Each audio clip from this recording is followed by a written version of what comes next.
This week, I wanted to share with you some of my favorite imagery for holiday cards. Hello there. What is it? Shree's Crafty World. Welcome in, welcome in. Some of the cards that I've done in the past are here, but we're going to do a whole bunch of different stuff tonight. So that's one of the cards, very simple, except the writing here is not so simple, but I'm going to show you some of the books that I use to get some ideas for um, writing. This one has a bokeh effect, so it looks super soft, and you see the shimmer right there that looks like snow. I am going to show you how to do that tonight during this workshop. And then here's another one where a friend gave me a green card instead of my typical white cards. And then she gave me this little gold piece of paper right there. And instead of having the bokeh effect, this one actually has a sticker on it. So it's very similar imagery. And then those were all done on watercolor paper. And then this one is done on a handmade watercolor paper where it says be of good cheer. And this is super simple to do. And we're going to do one of these poinsettias shortly tonight. And then for those who celebrate Hanukkah, on that same beautiful handmade paper, I did a Hanukkah card with the candles. Happy Hanukkah. This where I wrote Happy Hanukkah up here. Oh my goodness. I practiced and practiced and practiced and practiced that to be sure that I would have it right. Hey, Dance with the Devil. Thank you for your tip. Welcome in, welcome in. You didn't have to do that, but thank you. I appreciate it. I always appreciate it. So we are going to have some fun with the watercolor painting and the scripting. So let me show you some of the books that I like for scripting.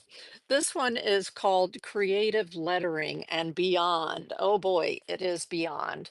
And there are some great sections in here. For instance, this one, look, it's just showing you have some fun. Look at that Christmas tree right there, right? You don't have to be too fancy. But if you do want to be more fancy later on, there are all kinds of fun projects in here. Uh, just is so chock full of ideas. And toward the end here, let's see the flourishes. I love the little flourishes, and that's what you saw in some of my where I said happy holidays or Merry Christmas. I use the ideas of some of these flourishes in this book to finish off. But look at this also over here. Oh, thank you, Dance with the Devil. Thank you, thank you. Um, this one you see here where you have the little florals. So this book is good for a lot more imagery than just lettering. Then another book that I found, I don't even know if this is in print anymore, but any books that I show you that are in print, I will put a link to in the description of the video on YouTube later tonight. And this one is lettering calligraphy. Let's see, the name is Margaret Shepherd of this one. And so this is some of the lettering that I like in this book that I thought was really fun. And it's just a way to kind of elevate what it is that you're writing on the card, right? Now, Speedball is a company that makes pens for calligraphy. And this, they have lots of versions of this textbook right here. I like this one with the spiral bound. I have about 5 of these different textbooks over the years because they issue them every couple of years. They'll do another one of their textbooks. And I particularly like the one like this with the coils because it's easy to open it and leave it sitting on your table as an example. Super easy. And you can see here again, you see all the flourishes that are on the letters. Love that. Oh, thanks for the share. I appreciate it. But I love and I just leave these open on my desk when I'm getting ready to do my writing. So, for instance, on this one, you can see there were some little special flourishes and things. that I added that just came from those calligraphy books. So they have such great information in them, and it's just you look and then you do it. Now I do practice. I don't just go straight from the book onto my card. I have smooth paper that I'm going to show you in a moment, and I practice it. But if you look here, you see where the C is, where it says calligraphy, and it has the little diamond in there, little angel, that kind of thing. You see all these flourishes. This book in particular, I really like the format of. And let me see if it says what year this one is. Oh, it's the 24th edition of the Speedball book. And let's see what year it is. 24th edition. Oh my goodness. Okay, it doesn't say what the year is, but it is edition 24, and that's what it looks like with the spiral bound. That's definitely one of my big go-tos right there. And Speedball, that last book I just showed you, they make pens. So this is an old Speedball set. I think I got it on Whatnot from somebody. Yes, I did. I got it from Critter Chops on Whatnot. And it is an old set number 5. The cool thing about it is that it has a selection of different nibs here. And so the tops of the nibs are different, and some are wide and some are more narrow. And then it gives you a little nib holder. So I like this set if you're starting out with calligraphy, like dip pen calligraphy, and you see a set like this, snag it. It's one of my favorites, the set number 5. And if you've done that kind of calligraphy for a while, like for instance, this is one of my dip pens right here, then you're going to have everybody has a little Sucrets tin, right? Or a little Altoid tin somewhere in their house. So you can see this one is full of, and where did I get this from? Critter Chops on Whatnot. So keep your eyes out for these little tins that have the nibs in them, because these are different types of nibs for what you can do that special writing on your cards. It's a lot of fun. And I'm going to show you how I do that, how I practice with that toward the end of the workshop. First, we're going to do some imagery. We're going to paint some imagery, and then we're going to use permanent pens. So like this, my favorite Pigma um, micron pens. So I'll show you how I use those. And then we're also going to use watercolor. Tonight is a watercolor night. Now you can start with as small a set as this. This is a Sennelier, Sennelier. It's French. And this is a cute little Sennelier travel set, but beautiful paints. It's professional quality paint. But you see how you have your greens and you have a red and a very nice blue here and a brown. So it's everything that you need if you want to make greeting cards in this little tiny Sennelier set. It's fabulous. But then I've got other sets like this. This is my um, travel set of core watercolors, QOR. And then in the middle here, we're going to use the white to do some splattering with. And this is a watercolor stick from Daniel Smith. Isn't that cool? You can either use the white or you can use an off-white. This is called Titan Buff for doing your spattering with your bokeh. The other type of paint that I like to use when I'm doing these cards, of course, is sparkle, right? So this is the sparkle colors from Kuretake, and it's a Gansai Tambe starry set of colors. This is my favorite one to use, the what they call white gold, but it's basically a pearlescent color over there. And so I love this set, even for the gold.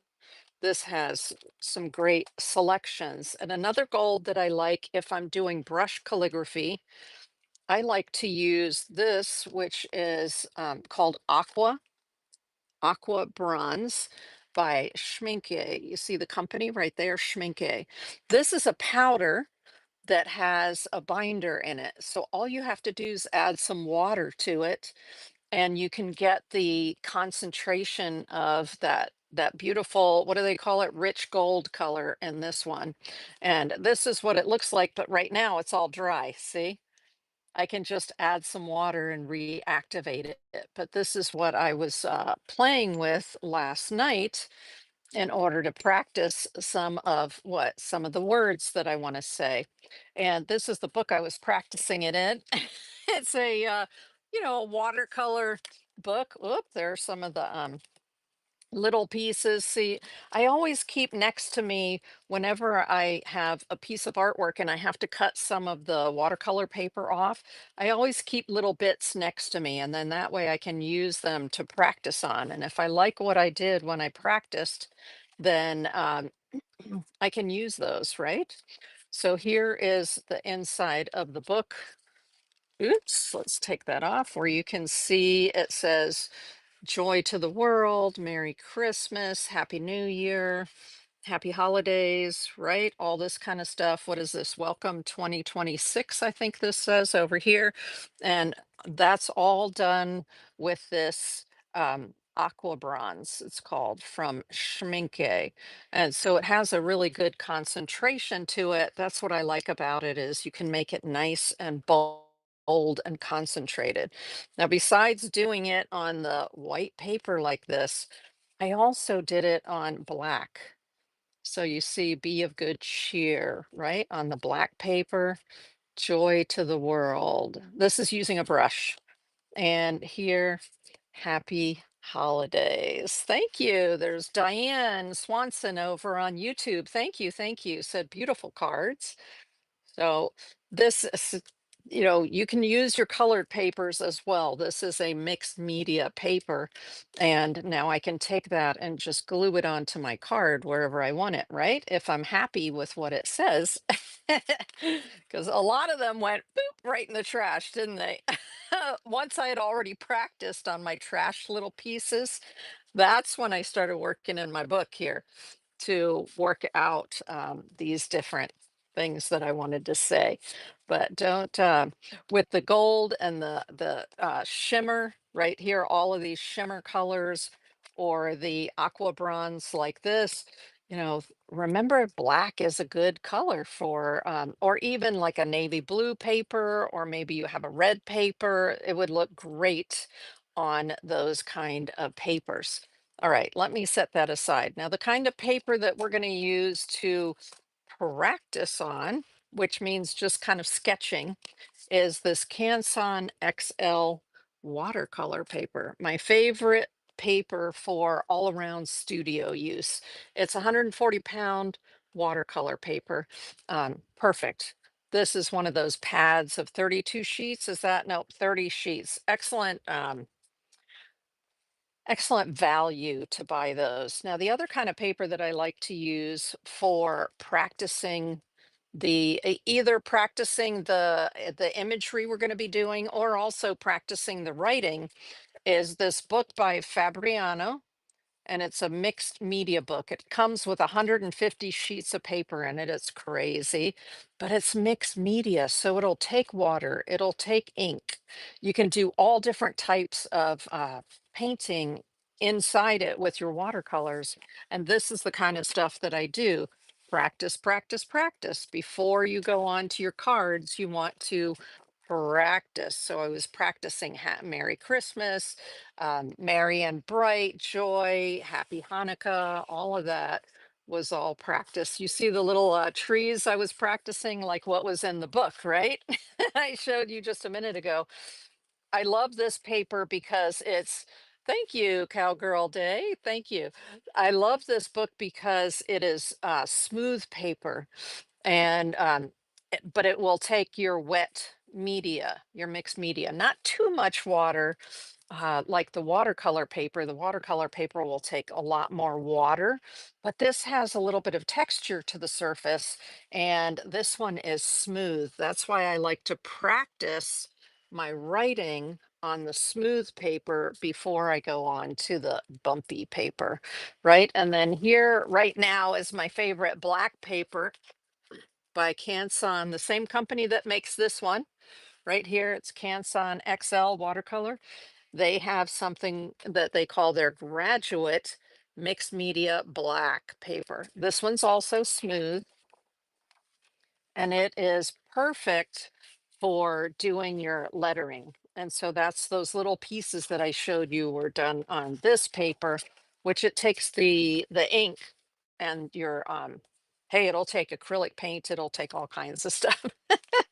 Now, once we've practiced on those bigger papers, then it's time to get down to working on your smaller papers that you're then going to attach to a card like these. So this one was actually a painting done on a 4x6, and it's attached to a 5x7 card, right? With the envelope. So it is that way, instead of me taking a watercolor card, which watercolor cards are expensive if you buy the watercolor cards and envelopes, you're better off buying the lesser expensive 5x7 inch cards and then painting on 4x6 inch watercolor cards or the handmade paper I showed you, that beautiful decal edge handmade paper. This also takes watercolor. And so you're better off working on one of these, and then the ones you like, you can glue down onto your um, tape down onto your cards, right? Then that way, if you make artwork and you go, oh my gosh, that's a hot mess, it doesn't go on a card, does it? Just one of my many studio tricks, right? To be sure that the cards that I make are ones that I like. So besides this handmade paper in the 4x6 size, there is another watercolor paper here by what is it called? Let me see. Tumuarta. Tumuarta is the name of the company. And this is 140 pound, 100 is, does it say 100% cotton? Do you see that there? 100% cotton paper. So this works very well for doing your cards. And it is 140 pounds cold press. Now, when they say cold press, that means there's a little bit of texture on the surface of the paper, but this paper is terrific. I love it. So you see here, it's just very lightly textured. So when you go to do your scripting on it, it works out really well. And then my other favorite type of watercolor paper for those cards, and what I do most of my cards on, this is a watercolor paper by Jack Richardson. So it's inexpensive because it is not 100% cotton, but it works perfectly. And you get a pack of 50 sheets like this. I think this is probably my sixth or seventh this year pack that I've bought. I don't know why. I just go through these so fast. I think because a lot of them go bloop, right in the garbage. You never see them, or I take them and I turn them into artist trade cards. If I have a piece of artwork that I don't like, if you've watched my artist trade card workshops, I take what I call failed artworks, and then I turn them into collectible mini pieces of artwork like this right here. Here's a whole pile of them. These are just recent ones I made in the last month. And so it's a mini piece of artwork, right? And you can do that. Um, if you messed up on one of your cards, you just turn them into mini artworks. Why not? Right? With a little bit of collage and markers, you can fix anything. Now, besides the watercolor paints, we're also going to be using to highlight afterwards and make little snowflakes and designs on the balls and stuff. You want to use pens like this. This is a uni ball, and it has sparkle in it. And then these are some more. What are these? Jelly rolls, right? So the same company that makes this uh, micron pen, the company is called Sakura. Do you see this little what is it? Cherry blossom right here. It's the same company. You see the little cherry blossom right there. So these are sparkle pens. They call them the metallic pens from Jelly Roll, and they're terrific for making your final little marks on your designs. Oops, put the wrong pen in there. All right, I want to make sure I'm getting everything in its right place so that I know where it is for later. Right there we go. Um, some of the paint that we're going to use is also going to come in tubes like this. So this is the cerulean blue. I like this when I'm doing snow. When you're doing snow, cerulean blue can come in handy because snow is not just white, it's also got some blue or purple in it. And I find the cerulean blue works really well for that. And maybe even some indanthrone blue. This is a Daniel Smith color. These are watercolors right here. And then also for the white, right? Because you might want to spatter or put snow. You can use this white sparkle. Or another way is to use something called gouache. So this is a Pebeo gouache, and this is a Winsor and Newton gouache. And you can spatter with a, oh, where are my toothbrushes? I know I'm going to need a toothbrush to do that. Yep, there's a toothbrush to do your spattering with. Just an old toothbrush comes in handy. Um, or you can just do it with a brush. And the other ways I like to put white on are with this bleed proof white. Let's say you put some paint somewhere and you think, uh-oh, I want to cover that up. You just use some of the bleed proof white over top of your watercolors by PH Martin. Or there's the Copic white. And what I like about the Copic white is that it comes with a little applicator. So it makes it easy for you to make your little snowflakes or to put little dots where you want them. That's another good white right there. And we'll be doing that. Those are some of the finishing things that we'll be doing, right? These are little photo keepers. So I have photographs that I've taken here. You recognize that from that one card, right? That I made. And then there's just all kinds of inspiration from other artists and inspiration that I find online. If I make small pieces for myself, oh, there's some holly, there's a little Christmas tree, then I keep those in there. And then what if you receive a Christmas card and you like the design of the Christmas card? You see how simple this is? I love the simplicity of that. And then this is another artist that sent me a Christmas card a couple years ago, and I'm like, it is so simple and so cute.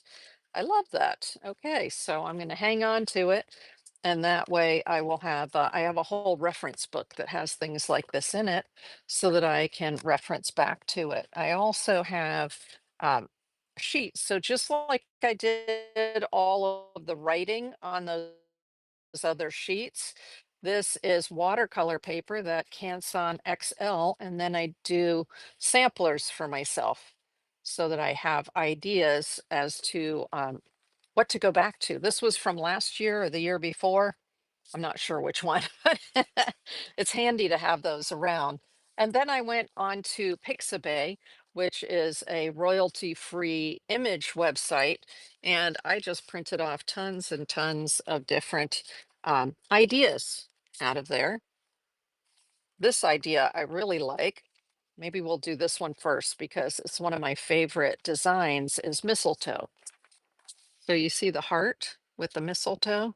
That's really cute. And then that's a basic mistletoe right there. I used to shoot mistletoe out of the tops of trees on the eastern shore of Maryland. That was what we would do for fun when I was younger. You take a BB gun out and the mistletoe grows in the tops of the trees and all of the leaves are off the trees, and so when you're looking up you can see these bunches of mistletoe, dark green, growing in the trees, and then you go boom, you shoot at it, and you hear a rain of berries falling down, but you also get a bunch of the mistletoe falling down, and then you go run get it and take it back to the house. It's fun. It's fun. Memories, right? Of when you're kids. Let's go over top of the table and we'll get started with some painting. And we're going to be using our watercolors and watercolor brushes. So that's the first thing you're going to want to break out. All right. Okay. Let's get some watercolor out. And I'm going to take these two sticks out for the moment. And we'll just work with what we have here, the colors. And I'm going to spritz them with water. So when you have watercolor that's in these little, what are called half pans, you need to, it helps to spritz them to wake them up. There we go. So this is just a little bit of water, just spritzing them. And that way the watercolor will begin to loosen up, right? And then I also see here, I've got lots of different colors in here. I think I'll just leave those for now. Those are usually the colors that I mix. This is the Canson XL paper. We're going to start with that with some of our practice. We're going to practice some of our designs here. And let me get some paper towel. I'm wearing an apron because I tend to have paint flying all over the place. Okay. Uh, in terms of a brush, you want some sort of round brush like this. And what I have here are, this is a travel brush from Silver Brush called their Black Velvet. It's the size 8. That is a beautiful, perfect brush for the kind of work we're doing today. This is a Fumui round brush. So that's what we're going to start with is round brushes. And this is a Princeton Velvet Touch round brush. Now there's one more round brush I want to find here, the Heritage. There we go. And you may be saying, Tristina, why the heck do you have so many brushes? Well, let me show you here. Oop, is this one flashing right now? This has these little flashers on it, this little bracelet, so cute. Um, so here is a Princeton brush, size 6. Let me find the other one that's a size 6. So these two are both Princeton brushes and they're both size 6. But look at the tops of them. They're quite a bit different. So one of them has a pointed top and the other one has a more rounded top to it. You see that? So that can come into play when you're doing your painting. Now, this brush that I said I really like from the Silver Brush Company, it has sort of an in-between tip to it. It's not quite too pointy and it's not quite too round. So the first thing we're going to do though is some mistletoe that I was showing you a moment ago. So this is what the mistletoe looks like up in the tree. It has a nice rounded end to it. So they're super easy to paint. And this is a sample of what I did before of mistletoe. What you're going to notice is that mistletoe has little sort of blue white berries in it. So do you see the little berries in there? And that's why I think it's so much fun to do these. They're really easy to do. Now I'm just dipping my brush in some water and we're going to start by creating some leaves. Let's get some green out here. Woo, that one's dark. That was my what's called hooker's green. So let's get some phthalo green in there. Okay, that's a nice combo. So I'm constantly I am constantly adjusting my colors.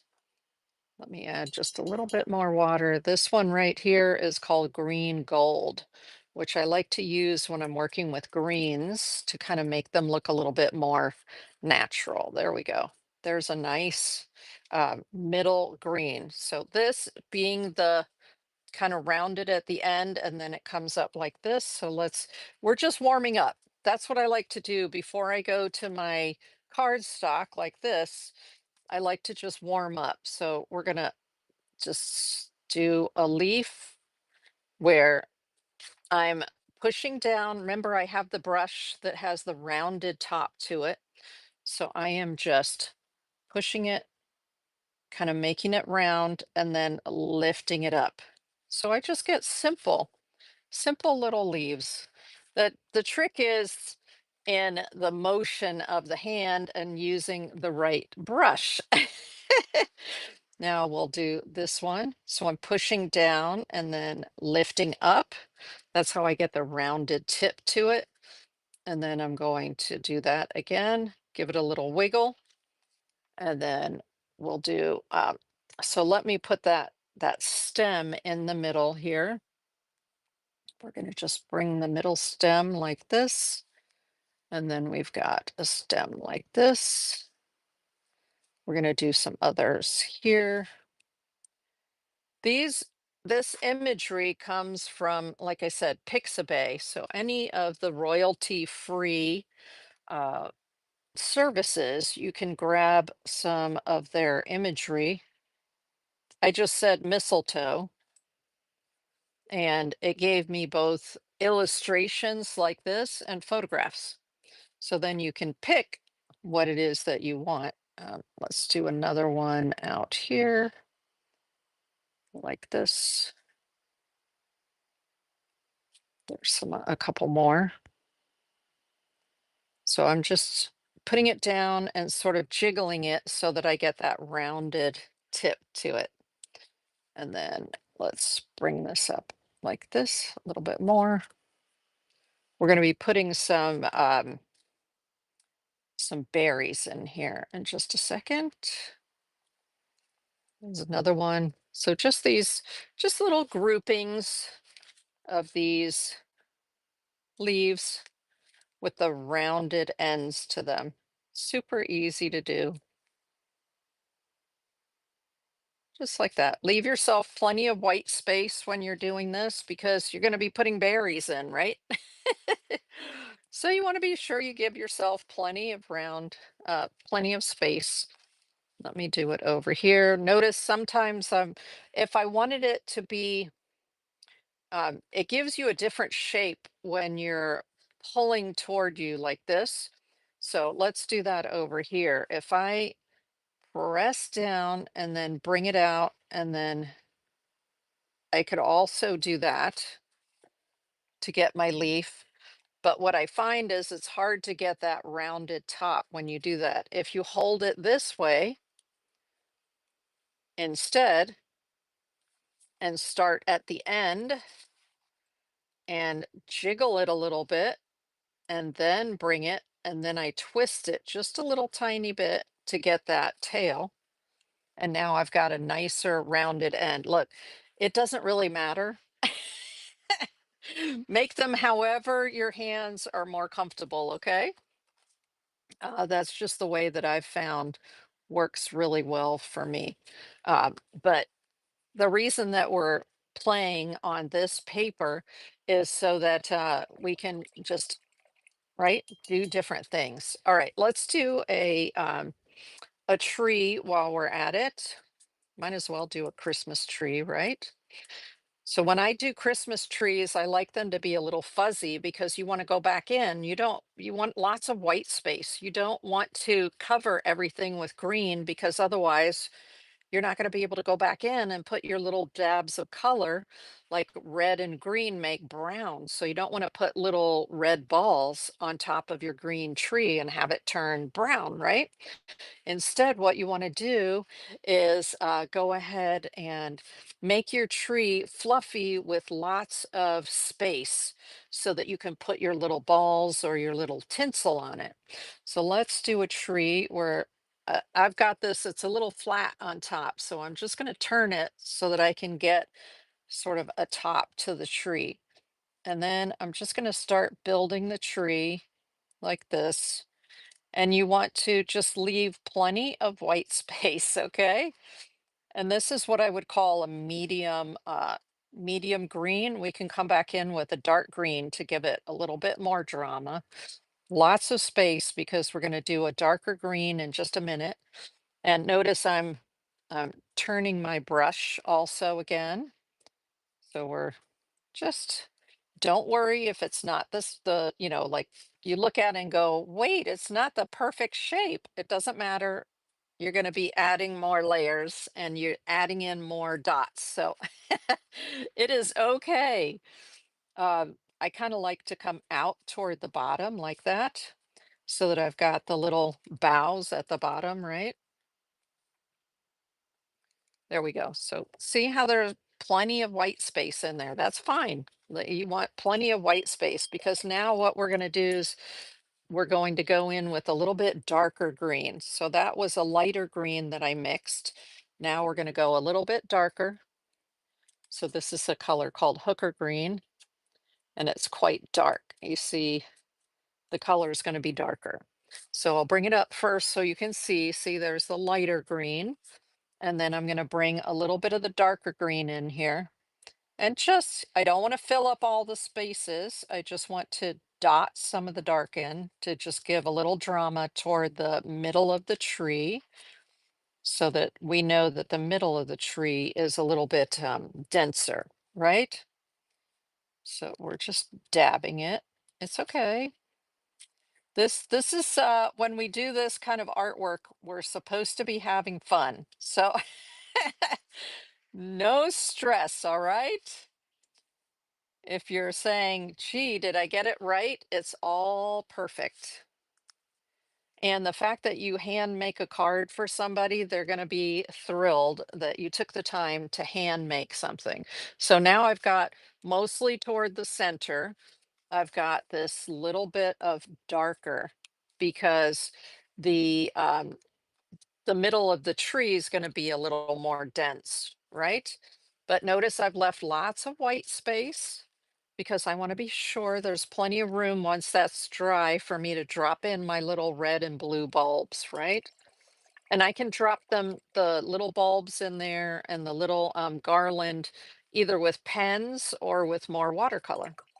It's up to whatever it is that you want to try. Now, let's go back to the mistletoe because this is dry. You see here?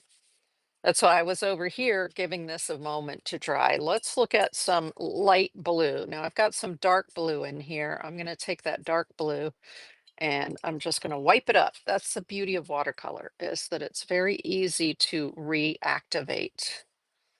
We can reactivate the paint. This is where I was saying you might want to use something like the cerulean blue here. I'm going to take just a little tiny bit of the cerulean blue. This is perfect for snow and for doing these little berries. So I just put a little bit of the cerulean blue in there. There's what the color says, cerulean blue. And we're going to activate some of it with water. Not too much though. We just want a hint. We want a hint of blue when we're doing the berries. For the, you see how they kind of have a very light blue there like that? So it's a hint of blue. That's the cerulean blue. And then we're going to do little berries. When I do the berries, I like to leave a little white spot as a highlight. So you see these berries, how they have little white spots in them right there? Yeah, it's not completely. Now you can put the white spots in later with a pen. So don't stress, no stress, right? You can put the white spots in later with a pen if you're more comfortable just filling in the whole space. But we left lots of wonderful space here to go back in and put little berries all over the place. So that's what I'm going to do. I'm still using the brush that has the rounded end because it's easier to put my little berries in with the rounded end. And I'm just doing a C and then a backwards C. So a C and a backwards C. And that's giving me a little berry with a little bit of whiteness toward the middle. So just, and it's going to be, I'll bring it up closer so you can see. I usually do them in sets of 3, but you can do singles, you can do sets of 5, anything like that. And I'll bring it up to you in just a moment so you can see how cool it looks. They look really nice. The little berries. Let's put some more berries down here like this. So just like you would do little holly berries, so the little red berries on holly, we're essentially doing the same sort of movement here, but we're just creating little blueberries, which are the berries that go with the um, mistletoe. All right, do you see the little blueberries there? Isn't that easy? That is so stinking easy, y'all. It is just, you only need a green and a little bit of cerulean blue. And when I say a little, I mean a little, right? That's why I love doing mistletoe. I think mistletoe is fantastic. Now, some people like to have a little bit more of a brown stem in the middle because mistletoe does have a brown stem. So I have a little bit of brown here. And it's okay when you're doing watercolor. You don't have to clean up the colors you used the last time. You can leave them there. Let's put a little brown stem maybe over here also on this tree. Since I have the brown, why not? And then I'm going to bring the brown. Some people like to put a brown stem in the middle here because it's a little bit woody. The mistletoe is a little bit woody in here. Okay. We're practicing though. We're playing. We're seeing how it works for us. Oh my goodness. I'm in love with the mistletoe already. And let's bring some other little designs in here. Now I'm going to switch over to my pens. Yep, that's nice and dry. If I wanted to, I could put little say red balls in those blank spaces here. But what I like to do is I like to bring my pen in. Let's do a little bit of garland. So this is the uni ball gold. And I'm just going to, what I could do a star on top or not right now. Let's just do the garland. As long as this is dry, it needs to be dry. So I'm going to bring some here, some here. Super simple, but you want to leave yourself plenty of room, plenty of white space for putting the little balls in there. Okay, so here are some red balls we're going to put in there. If you use little pens like this, they can just go right over top. But if you have some white space, that helps to really make the little balls pop. Or if instead of little balls, you want to do them as lights, let's take a little purple light here. You could just make the shape of a light instead of the shape of a ball like this. So I like this kind of thing because you can practice and play and then decide, oh, okay, I would rather do little balls on there, or maybe I like the blue, or maybe I like the red better. Or gee, this red is not very red, it's very pink. Okay, maybe I want to do the red with watercolor. Let's do a little bit of red here. And then let's try a ball here with the red watercolor. Need a little more water. Oops, I probably should put it over here. So there's a little red ball. There's a little red ball. You want to make sure you're putting it over top of the white areas. Let's put a little red ball here. So I may decide, that's why you practice on a piece of paper like this. I may decide that I prefer the red. Now what I just did here is I put the red pen and then I put the red watercolor over top of it. That's kind of a neat effect also.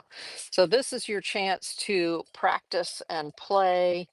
What else do we want to put on here? One of the other ubiquitous shapes is holly.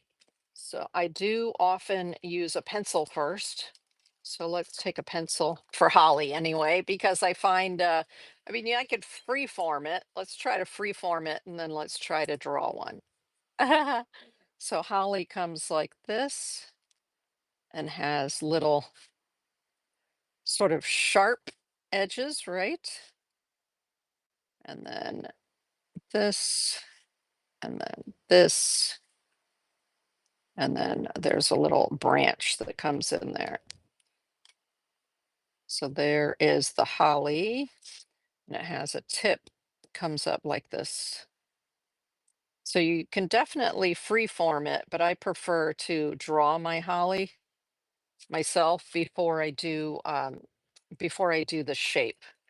So that's okay, but I prefer to do an actual drawing. So let me refer to, for instance, something that I have from last year where I did some holly.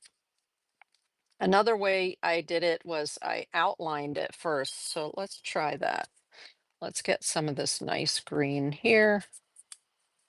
Whew, it's a little crazy. Um, so here, what I did instead was I did a more exaggerated shape. There we go.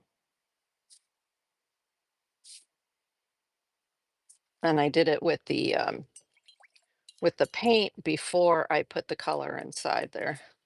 Let's take a little bit darker color right here. And then I'll put the darker color inside. So there are a couple different ways you can do this. And then the other way is for me to go ahead and take a pencil and draw it. So I do like drawing. I do like drawing the holly just to be sure that I get the proportions that I want.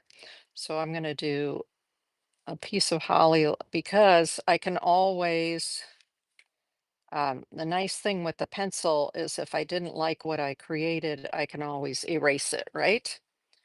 And then let's do it this way. Um, come from here, do this, this, this, this one, this. So I've got a couple of hollies.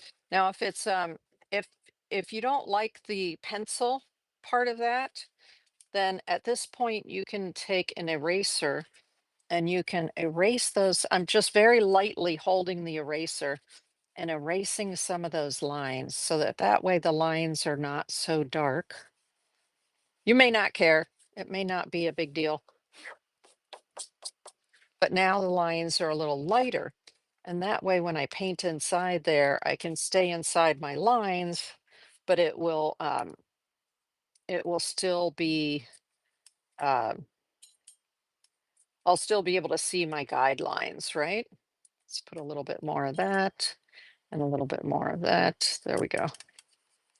Yee, hello. I want plenty of water. What I like to do is I like to start with a lighter color and then build up build to my darker colors. So see, I just went outside my line, but this is supposed to be fun, so do not worry about it. If you went outside the line, be like, no, yes, it's fine. It's fine. It's all good. That's why I'm practicing, right? I find I really need the practice before I get started on the actual piece of paper. Plus, this is where I work out my designs. If I go, "Ooh, I like that design," or "Ooh, I don't like that design at all," right? There we go. Let's put the little berries in there. So we have some red berries, right? And let's dip back into these oranges and reds. Whoops. This is crimson, the color I just picked up. Nice. Okay, there's something nice and red. And then what do we do? We're going to do a C, Christmas cards. Yay! Flower Gazer's in the house and DWI Heart is in the house. Hello, hello. So we're going to do a C and a backward C and leave a little bit of white space. Okay. So you want to leave just a little bit of white space on your berries. Do you see that? So that will help to create the little light area on your berries, the little highlight. You can always go back in and add a highlight with a white pencil or a white pen, but I find it's better if you, as you're doing it, if you go ahead and you leave the white. That looks a little more like cranberry, doesn't it? Let's add a little bit of this. There, that's better. And then as it's drying, you can come back in and deepen the colors just on one side, like this, right? And then it gives it extra dimension. So easy peasy. Now, at this point, I can let it dry and then come back in with a marker if I want to. Right now, for the folks who just joined, right now, what I'm doing is just um, some practice. So before we move to our actual watercolor postcards, we want to practice our different designs. Another design that I want to do is I want to do a sort of an oval, and then from the oval design some fun effects around the oval. So let's turn this around. And the reason I want to do an oval is because the postcards are not square. These are 4 by 6 inch postcards. And so it needs to be an oval here. And then I would write in the center, or it needs to be a corner here and a corner here. And then I would write in the center. So we want to do one example that's a corner like this, right? Of a sort of design. And then we also want to do another design that's part of an oval like this, so that we can have an oval on the page, right? Because that would go on there. There's the oval, and then we do our design around the oval. So I'm always thinking ahead, okay, what is my paper like? And then how am I going to arrange my design for that? And this is the practice part, right? That's like too, look at this green. It is too artificial for me. I need to make it a little bit more natural. So I have a couple of colors here in my palette that'll help to sort of dull that down just a little bit. Not too much, just a little. All right, so we've got a green that's a little more acceptable here. And another nice design that I have is you see the pine, right? So we're gonna first do the holly, and then well, I think maybe in the corner I will do a poinsettia. So let me show you the poinsettia here. Yee. So that's a real poinsettia, a photograph of a real poinsettia. But I also have this sample of an artist. Let's see, which artist was it? Shelley Clough Art. Do you see that? And so see how she's doing little, those are drawings of this, right? So I like to have multiple references when I'm painting. So I'm going to take both of these, and I've got them right in front of me here. I don't know if you can see that. I don't think you can see that. Yeah, you can kind of see the bottom of it, but I've got them right in front of me as I'm working. Now, right now I have the green. So I'm going to do the green leaves, and the way that it's okay to turn your paper too. Don't feel like, oh, you have to keep it in one certain way. I'm going to do one of the leaves that goes with the poinsettia. So um, I just did a line down the middle and then little wavy edges to it. That's what the leaves look like on a poinsettia. So I'm going to do one over there and one over here. I've got my corner that I'm working with right here. And so I'm just going to do a line and then bring it from here and just make it wavy. There's another leaf right there. Okay. And so those are my poinsettia leaves. I'm going to put a poinsettia in the middle there. And then what else do I want to put around it? Do I want to put some holly? Do I want to put, I think I'll put some uh, mistletoe going down either side of it. So the mistletoe is, I'm going to put a branch like this for the mistletoe. And then I'm going to build my little leaves. So if you weren't here earlier, mistletoe leaves are sort of rounded on the end and then they come in. Let me show you here. This is what mistletoe looks like. There, I got that off of Pixabay. So I'm doing the leaves where they're rounded on the end. And so I'm using a brush that has a rounded top to it. So I can get these rounded leaves. And I'm leaving plenty of room for my berries. Let's do a branch off of here. This is just my practice, right? I'm practicing putting a design in the corner. So no pressure. Don't put any pressure on yourself. I want leaves that have a rounded top and then come in like that. And then I'm going to do the same thing here. And I'm going to put some cute little blueberries.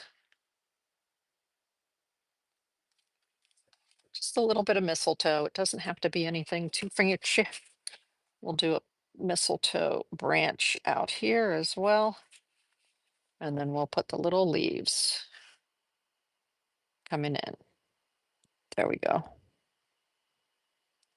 So this is just making it up on the fly. Let's do a little branch out here. And we'll put a couple of leaves. Oops, you might not be able to see that. I have to remember to keep it where y'all can see it, right? So we're just building some mistletoe leaves. And it doesn't look like a lot now. We're just working on the green at this point.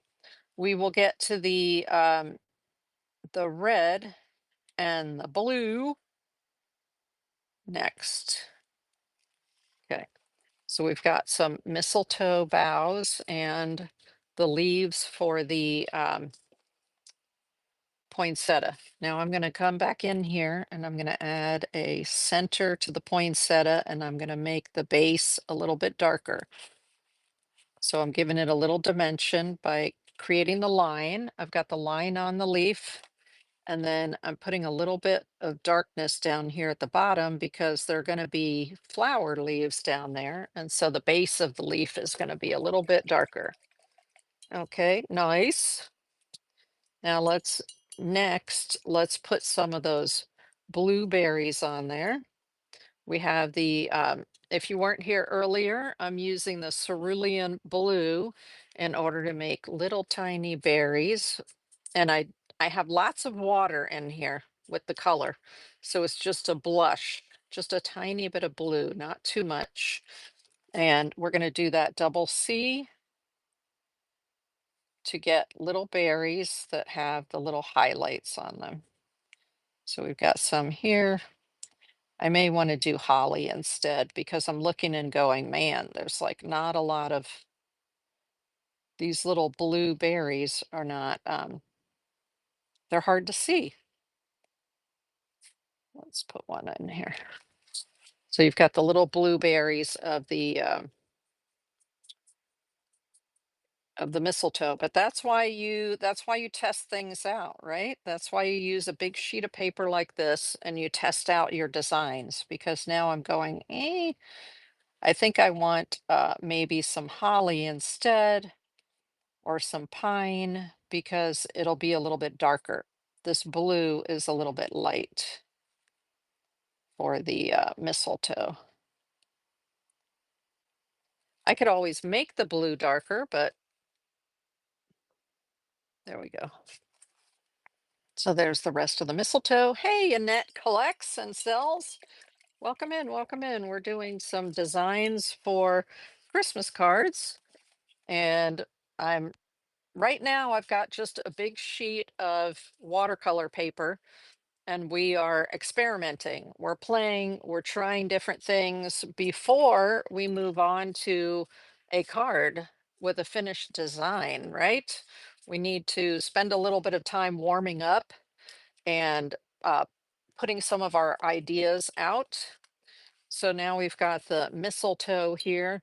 The idea would be to do that in one corner and then do it again in another corner down here as a possibility. So you would have garland here and garland here, and then you can write a message in the middle. Let's get some of the red there for the leaves. And this is an idea of what the leaves can look like. Notice the very middle of the poinsettia has these little green and yellow bulbs in them. Oh, that's interesting. I had some blue on there. So we got some blue on there. No worries. Um, so I'm just going to put some leaves come like this. And then we'll do another one out here. Leave a little space in the middle. We'll do another one that comes out but goes behind the leaf right there. And so you don't have to do anything fancy, right? As people are going to be so excited to get a handmade card from you. They'll be like, "Oh my gosh, you did that for me?" Yep. There we go. I'm going back behind the leaves. I'm leaving a little bit of area right here for the little green and yellow in the middle. And then there are some smaller leaves that peek, or petals that peek out here. Usually they're a little darker, but we can darken those in a minute. So I'm just putting some other petals to sort of fill it in, right? You're starting to see the vision. And if I want to, I can pick up a little bit darker color and come right down in here in these to sort of define the ones in the back are going to be a little bit darker. There we go. The ones in the back are darker. There you are. So that's just to give you the concept, the idea of a poinsettia right there, right? You can always go back in and use a pen like this artist did to define those flowers or not. But it's just to get an idea of a garland to go around there. Now, in the middle there, what I would do instead of using watercolor, I love using the pens. So these are the Uniball pens, or there's also the metallic jelly roll pens. So maybe we'll try the metallic jelly rolls on this one. I've got the gold, and I've got the green, and I've got the red. So it helps to just let it dry for just a minute. And then I can actually come in here and let's put some green like this. I'm just doing little green dots in the center there. These are great. The Jelly Roll metallics are so pretty. And then here's the gold. So I'm going to put the gold in between there. There we are. And to define the leaves, I can use the little bit darker one. Put the center of the leaf. Remember, this is just play. I'm making some uh doing some testing to see what I like before I move on to my cards. That's cute. Now I would have to use some red here, maybe to define the leaves a little bit more, like that. Or I could use black to define the leaves a little bit more. Let's do that. Right, that's the beauty of using ink afterwards, is you can correct all of your ills, right? There's a black one. Let's use a black one here. And maybe I want to just make little marks like this. Hold on, I'll bring it up to you in just a moment so you can see. Right, giving a little detail to that. But this is experimentation. It's play. Let's see if there's a blue jelly roll. And what I can do is put a little bit of blue around those mistletoe berries and see if that makes them look a little more exciting, right? I'm just doing it around part of them to make it look like they're dark, just like that. At least it makes them show up a little bit more, right? Because when you just have the light blue, you don't see them so much. Okay, let's do that. And then we'll see what they look like as a whole. Oops, I missed a few. There we go. So that kind of gives a little extra definition to it, right? We're starting to see a vision sort of come about. Now we've got this one that's oval over here, and let's do some, where is the, now what I want to do is I want to move to a brush that has a pointier tip to it. This is a size 6. Let me find my size 4. So I'm going to use a smaller one because I want to do some where is it? I want to do some of this right here, right? So let's just start with the brown because we want to put a stem to it. And so I'm going to go this direction, which is counterclockwise, right? I'm just going to go counterclockwise and I'm going to put some, ooh, this brush wants to separate. I don't know why it wants to separate. Come on, stay together. And so what we're doing now is we're just building some branches around, and we're going to come back and add the pine tree part of it. But we may want to leave part of it for like up here for a little bit of holly or something. Oops. This is the point of experimentation. Let's do that. Ah, more water. When you have these little brushes, you need more water more often. Let's do that. And come in here and do that. Little bits of brown for the center. Okay, and then we'll do that. And we'll do this. This is a burnt umber, if you're wondering what the color is. So we've got a burnt umber, bring in some darks in.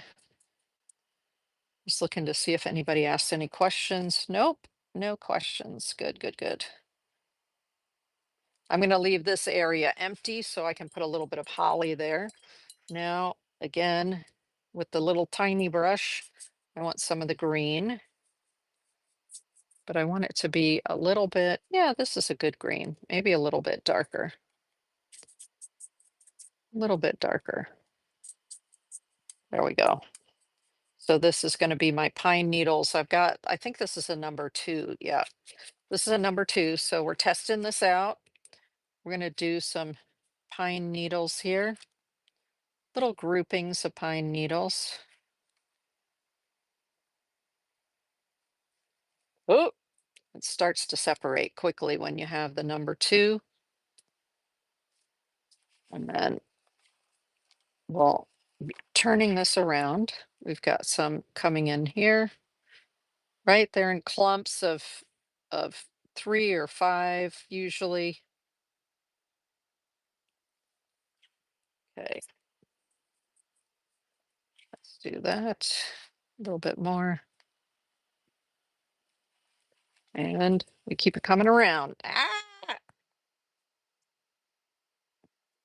The more you do it, the better you get at the stroke, which is why I really recommend that you practice first.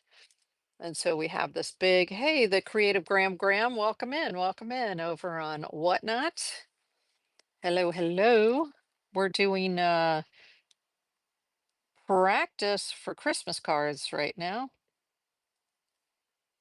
Okay, just we're seeing what our brush will do, right? With the little brushes, you keep having to dip them in the water. And if you want to, you can throw in a pine cone here or there, right? So I can leave a space and put a pine cone in there. Let's go ahead and make a pine cone. So I went back to my other heavier brush. Let's see, which one of these? Not that one. This one is the burnt umber. There we go. Nice brown. So let me put a little, I think I'll put it toward the outside. I'm just going to make a little um, pine cone. And I actually am building the pine cone very similar to the way that I made the Christmas tree.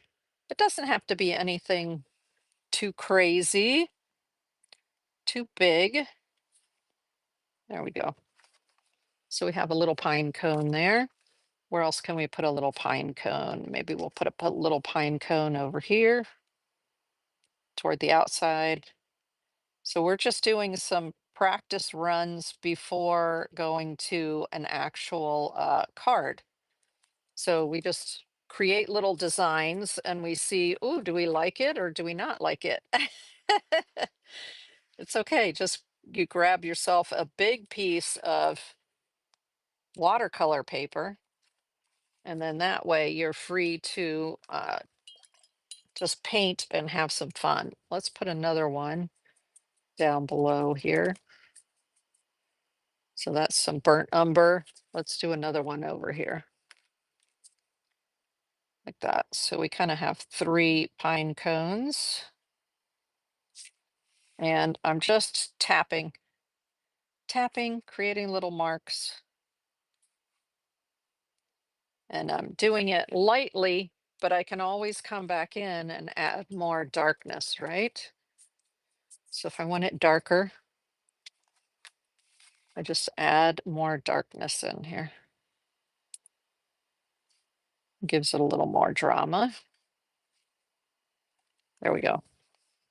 So there are a couple of little, um, I'm going to add some more darkness over here too. And a little more darkness in here. I usually start out with a lighter color and then add some more darkness to get some dimension going, right? And then we can go back to our little brush and bring in the green. Now that our little pine cones are in there, we know where to put our green, right? So I love using these little size 2 brushes for the needles of the pine cones. But you'll find you have to just keep dipping it back in to the color because it doesn't hold a lot of color. That's okay. That's why we practice, right? And what I'm doing is creating a little circle that I can then come back. Ooh, okay, that was a little bit crazy. That's phthalo green right there. Let's get it a little darker. And so I'm just practicing to see kind of how it's going to come out and see whether I like the design. Uh-oh. Okay, this is quite a bit darker. So let me just put some more of the darker color in there so that I've got dark all over, not just in that one little spot right there. I usually end up doing 2 to 3 colors anyway. So if I have green, I'm usually doing 2 to 3 versions of green. Okay. So we've got some going on there. The concept being that we will just do it all the way around. And then we would write something in the middle, like the word joy or something like that. Okay. So note to self is make sure that I mix plenty of green, right? Because now I've got a 3rd green going on there. Okay. So those are the things that you figure out as you're doing it. Oh, okay, I need to mix a lot more green in order to get all the way around this. Now, I'm doing this, and then what am I going to do? I'm going to write the word joy or peace or something, happy holidays in the middle, right? That's the concept, is you go all the way around. And then with your little, you can either do it with a pen or you can do it with a brush where you would put a word in the center. Let's try the word joy, but I'm going to do it with, what am I going to do it with? Let's see. Maybe we'll just do it here with, I'm trying to decide what color. We'll use this red. Why not? Okay, so I've got some red on there. And then see this little brush needs plenty of water because it's coming apart. Can you see where the bristles are coming apart? So that's not going to work. I need a different brush. I have one here that'll stay together. Where'd it go? I'm looking for it. This one. This is the size 4. This should stay together. Let's do this. So I can write my word and not have the bristles come apart, right? Okay. So then I want to do the word joy. Like that. Notice I'm usually very quiet when I do my lettering. And then something like that, right? So I would, the idea is I'm testing out different designs by doing this to see, ooh, okay, what can I make it look like? Um, do I want to do it sideways? If I'm doing an oval, maybe it works better if I do it sideways instead of doing it this way. I because you're thinking of your card, and if you do an oval like that, that's about the size that you need for a 4 by 6 card, but it looks like you would have to write really tiny in there if you were going to write a word unless you do it sideways. You see that? That's why we test. That's why we test. All right. Let's I really like actually the way this is coming out with the little blue lines on the mistletoe. I love that. I do love doing mistletoe. All right. And then what other kind of designs? Hold on. I love this little deer. You see that little deer there on the card, which is why I like to keep my cards, right? Like that, so that I have designs that I can try. I'm going to try this one. So I'm just going to put it right up in front of me. And then let's give that one a try. And I'm going to do that with a pencil first. Let's use a pencil. Then I'm going to draw it out. There's the ear. I'm drawing the ear of the deer, and then the face, and then the little snout, and then it comes down and then goes like this. And then there's a chest, and then it comes up into the body. And there's a little leg right here. So I'm just looking at somebody else's design and sort of coming up with my own here. There's another little, I mean, I'm following along with it, right? And I'm thinking, ooh, if you do it with pencil the first time, then uh, you'll have a better chance. You can erase if you need to. And then this comes along here. And then there's a back leg right here. Comes up and around. And then a skinny little neck and up to here. So there's a somewhat a deer. And then here's a leg back here and a little foot, right? I love looking at interpretations that other artists have of something like this that can just be so simple, right? And then what makes it a deer? We've got the little tail. And then we also have these beautiful um, horns that come off of here. So they've got this beautiful design like this. So that's the beginnings of them. And then we've got more flourishes like that, and little ones, and a little one off of this side. So I'm just looking at this picture and I'm drawing. Now you don't have to do that. You can just go straight to paint, but I'm drawing because I've never done this image before. And I want to be sure that I'm comfortable with it using the pencil. There we go. I like it like that better. There.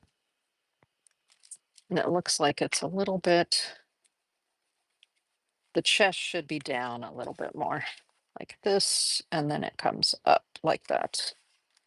There we go. There's an idea. Now it is a little bit, it's got a little bit too much, too tall of a back. So that's the beauty of drawing, is that then you can just reshape it, right? Which means the tail has to come down. Yeah. There we go. So that's something like the shape. And this is practice. That's what you want to do. You want to be sure that you're spending your time practicing beforehand before you go onto your paper. And another little thing like this, right? These are just some of the shapes that they have.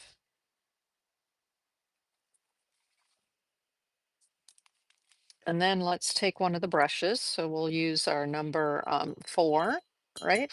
Number 4. And they've just used a little bit of beige. So I'm going to get a beige color going here. And I'm using some transparent yellow oxide. And then I'm going to use a little bit of Indian yellow as well. Oh, that's pretty. Pretty. But I want to add a little bit more orange to it and plenty of water, right? So now we'll just put a little bit of color in there. If I decide that I put too much color in, all I have to do is grab some more water and use the water to make it a little bit lighter. Or I can also grab my paper towel and just pick up some of the color like this, right? And that will help lighten it as well. Just do this. So it's okay to leave plenty of white.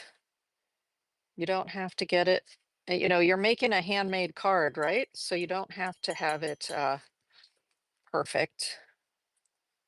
Let's just do this. I'm just adding water right now. We want a little bit on the tail. We want it a little bit darker underneath here. Deek. And a little bit darker underneath here. There's a little bit on the feet right here.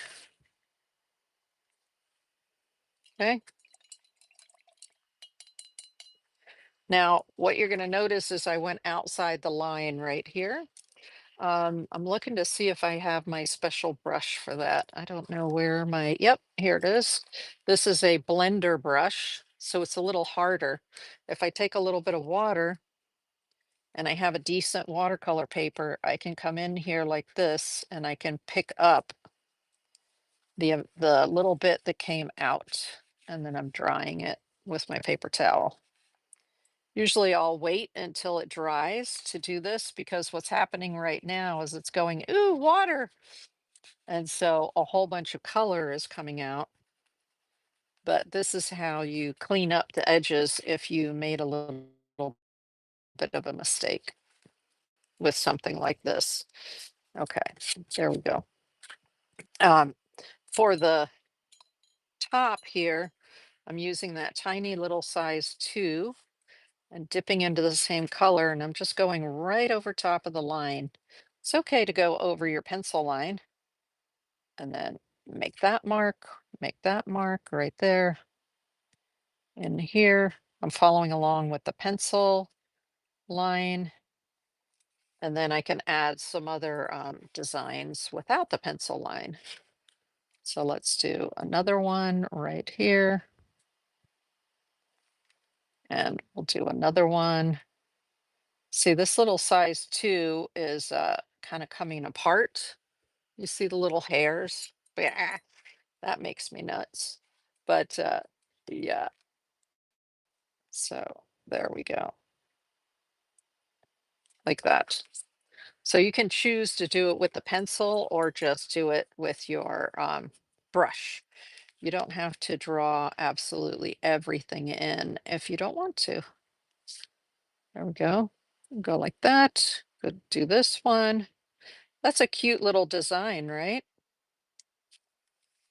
Where you have, I can see that if you look at my design and you look at their card, you see how their little legs are a lot longer in proportion to the body right there. And the way that they have the head going, the antlers come way back here. That's why you practice, right? Because what you think you see and what you draw is not always what this kind of image actually is. So you have to practice. If you don't practice, you may try to put this on your card and then you're like, why doesn't it look even close to this one? And that's why, because you really do need to practice. All right, let's do a snowman real quick, like before we move on to our cards. I love this little snowman because you've got all this blue out here. And do you see the bokeh effect? These white dots right here. So that's what we're going to do right now. We're going to practice one of those, but I don't really have room on here. So we're going to flip it over. The beauty of this kind of watercolor paper, this is the Canson XL watercolor paper right here, is that you can use both sides. Most watercolor papers, you can use both sides. And so I can flip this over and I can use the other side. And we can, then I fill this side with imagery. All right, I don't want to use this little tiny brush for my, for this guy right here. Ah, let's move those out of the way. So for this, I, I want to preserve the area where the little snowman is. And I can either draw it with a line like this with a pen first, or I can just use watercolor. Either way, whatever way you're more comfortable with. I thought this was really cute, the way they had the lights on it. So let's go ahead and draw that. I'm going to use my Micron pen, and I'm going to draw something similar to this, but we're going to give it this effect in the background. So let's start with the little, um, our little snowman here, right?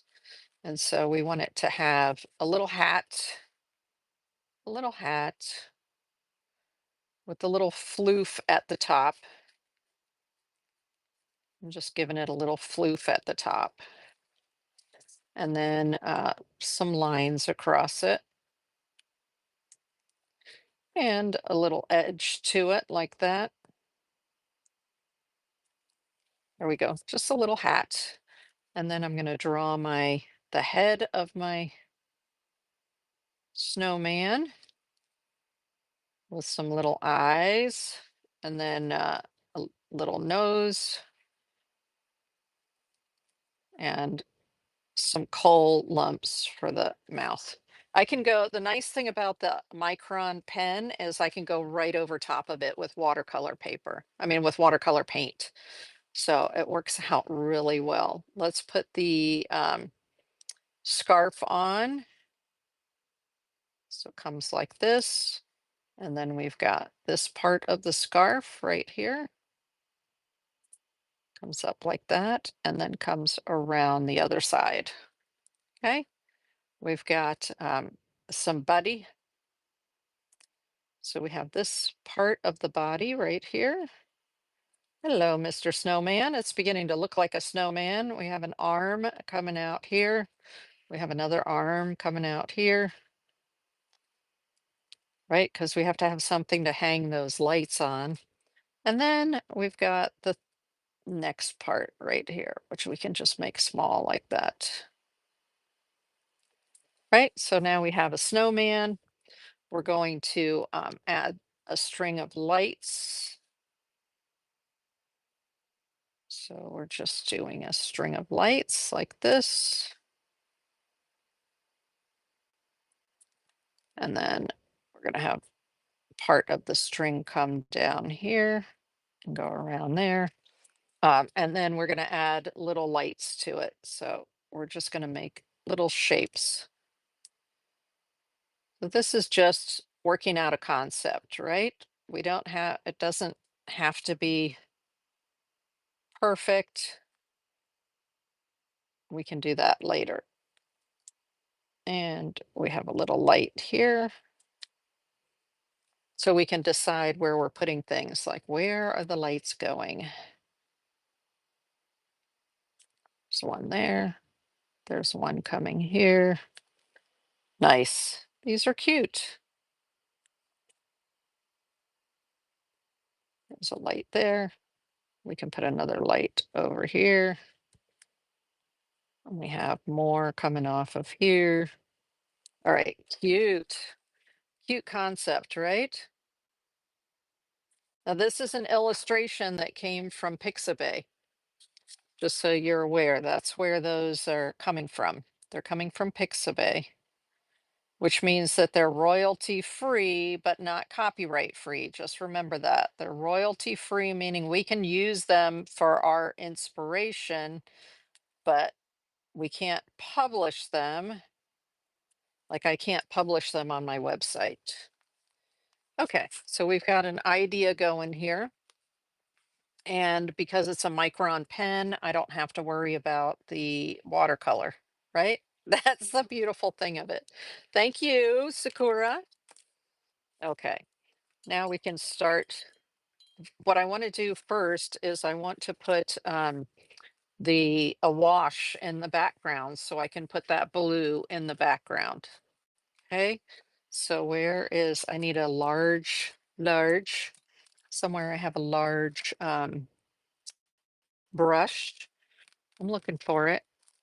Mm, I put it out here earlier, so I'm looking to see where is my, there it is, right in front of me, of course. Now I've got some clean water over here, so I'm just putting water, just water. I don't want it to be too sopping wet, but I'm going to bring water. I actually don't want the water to touch the snowman because otherwise the blue will go all over the snowman, and I want to control the blue that goes around the snowman. So I'm just using some water here around the outside of the snowman. There we go. Yee. So I got that wet. That way it'll accept my blue.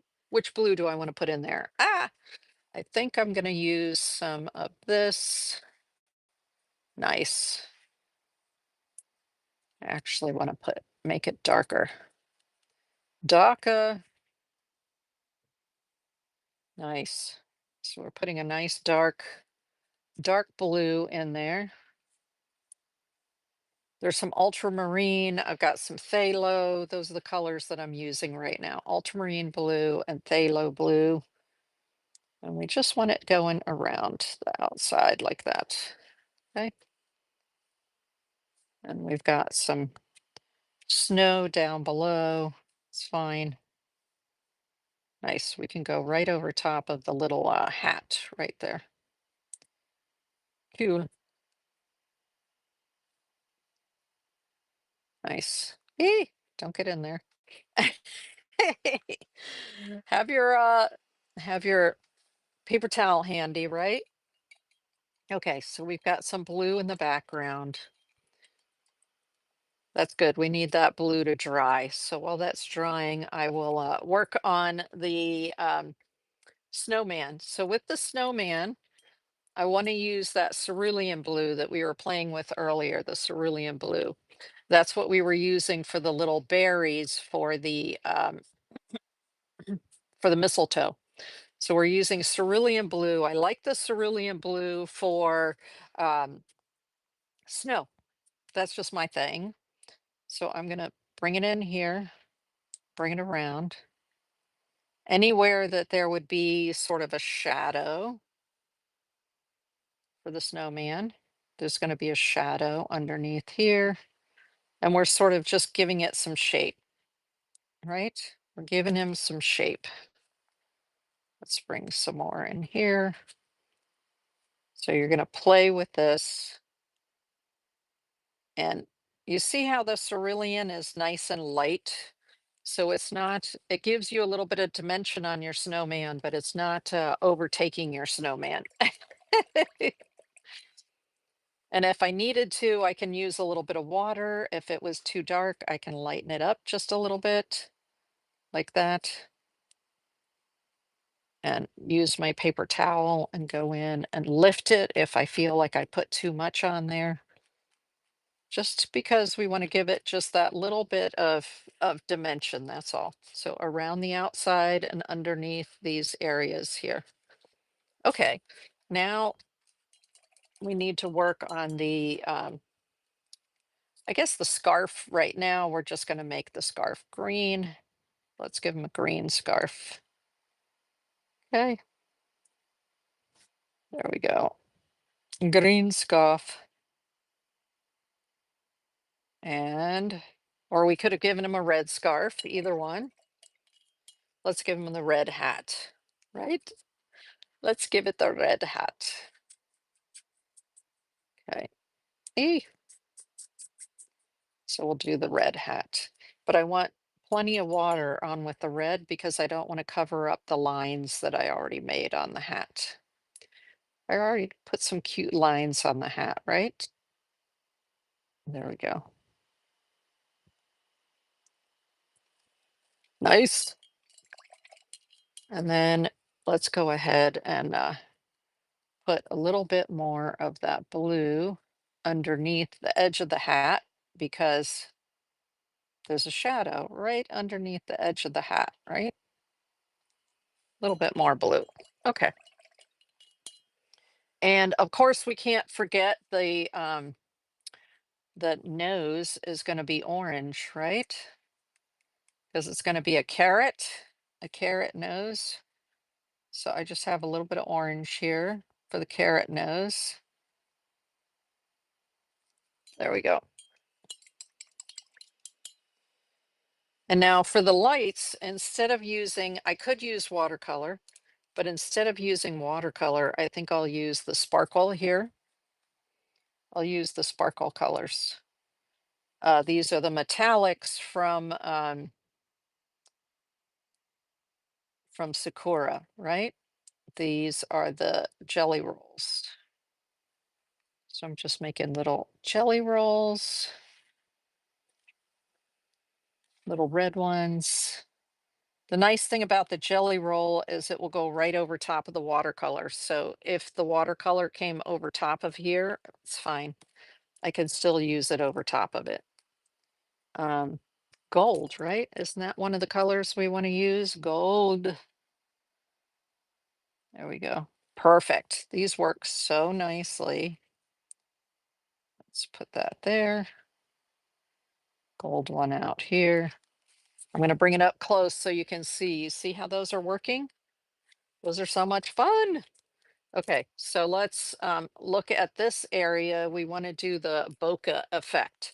So there are two ways we can do that. One way is you can just splatter water.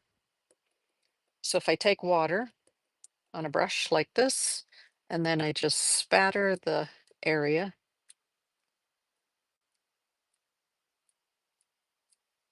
All right, I'm just spattering in the blue area.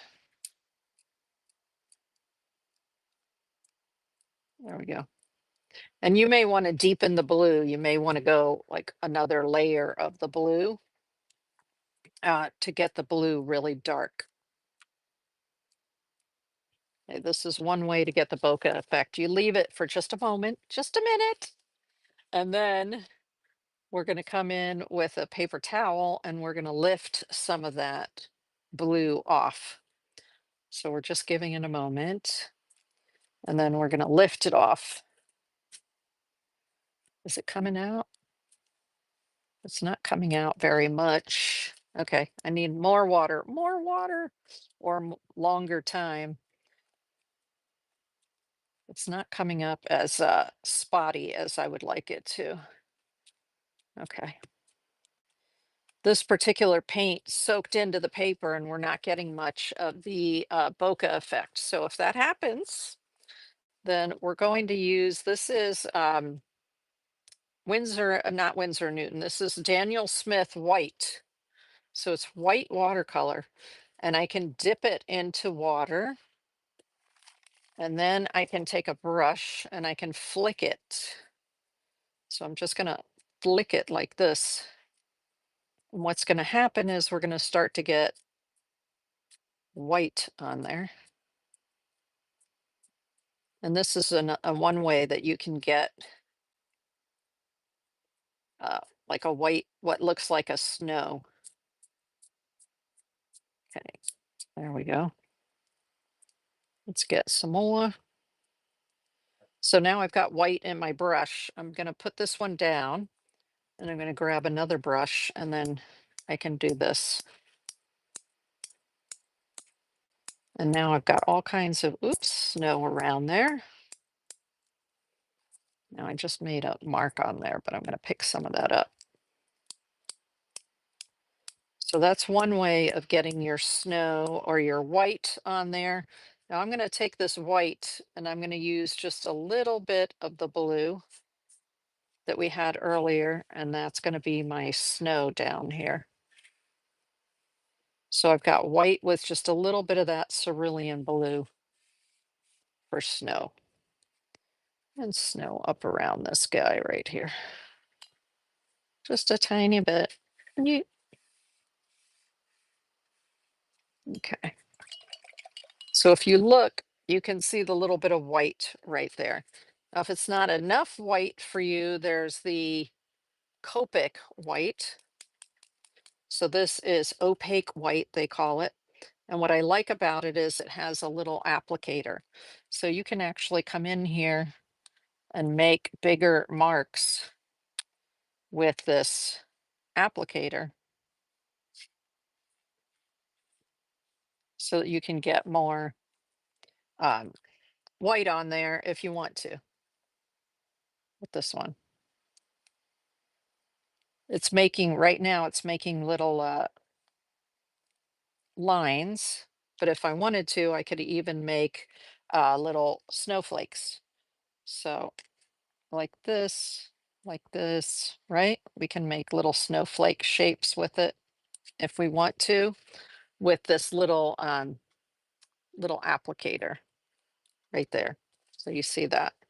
The idea is to just get that in there and get it to dry, and then you write your words over here. Merry Christmas, um, whatever it is, happy winter, happy holidays, whatever you want, and this space over here.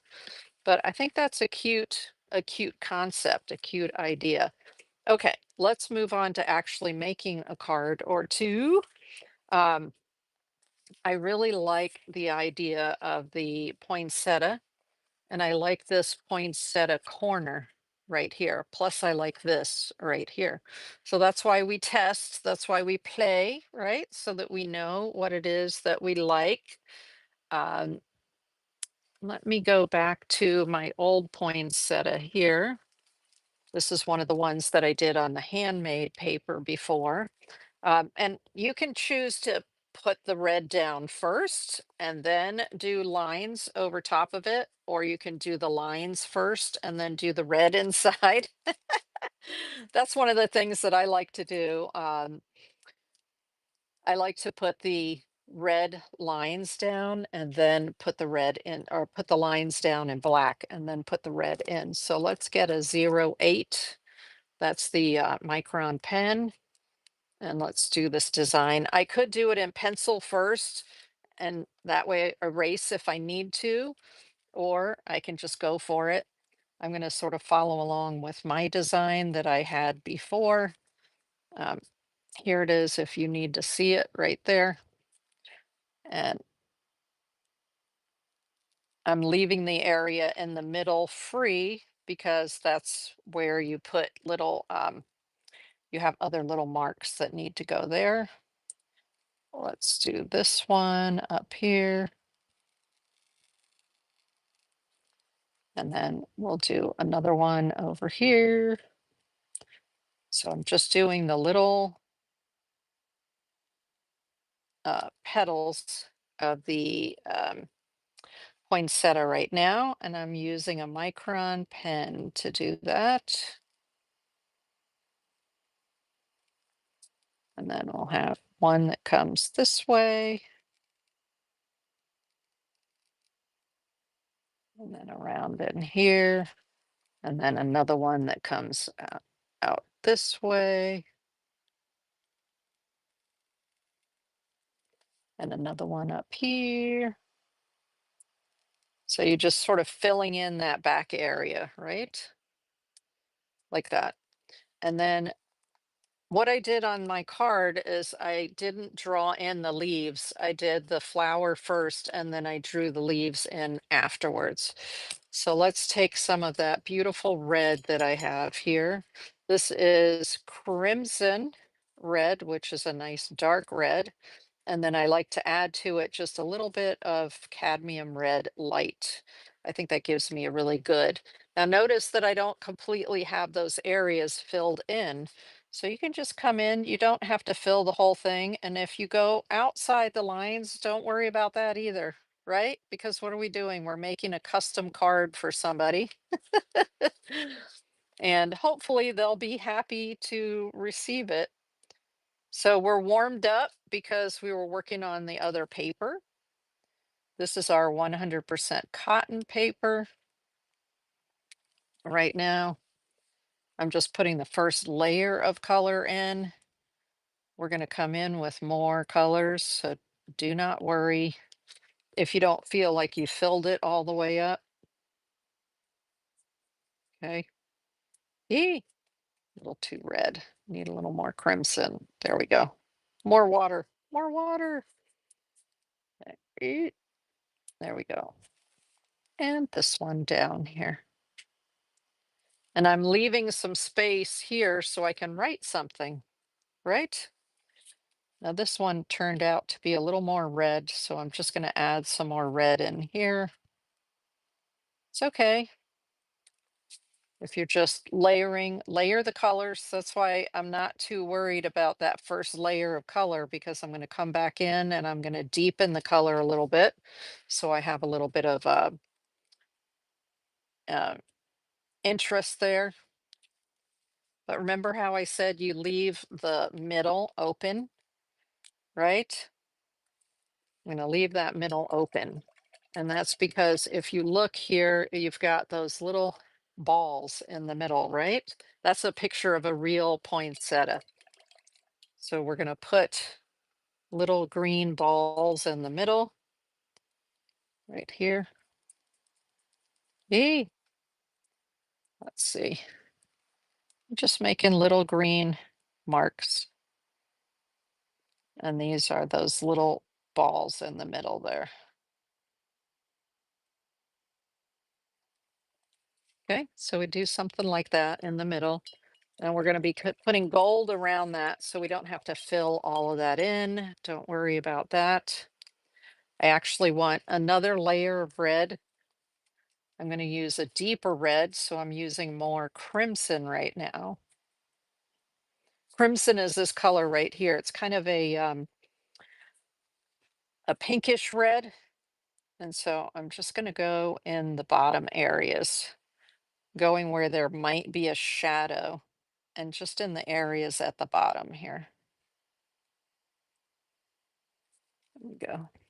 Just toward the bottom and the edges right here toward the bottom where you want some sort of shadow going on there. Let's do this one. We'll do it over here. You sort of want some of that shadow. And this, we're going to bring in some of that shadow, right? So that you're giving it a little bit of extra depth, extra dimension. Yeah, nice. And it also shows that you did the work, right? This is not something that came out of a computer. You actually put your brush to paper and created an interesting piece for whoever you're going to give it to, right? There we go.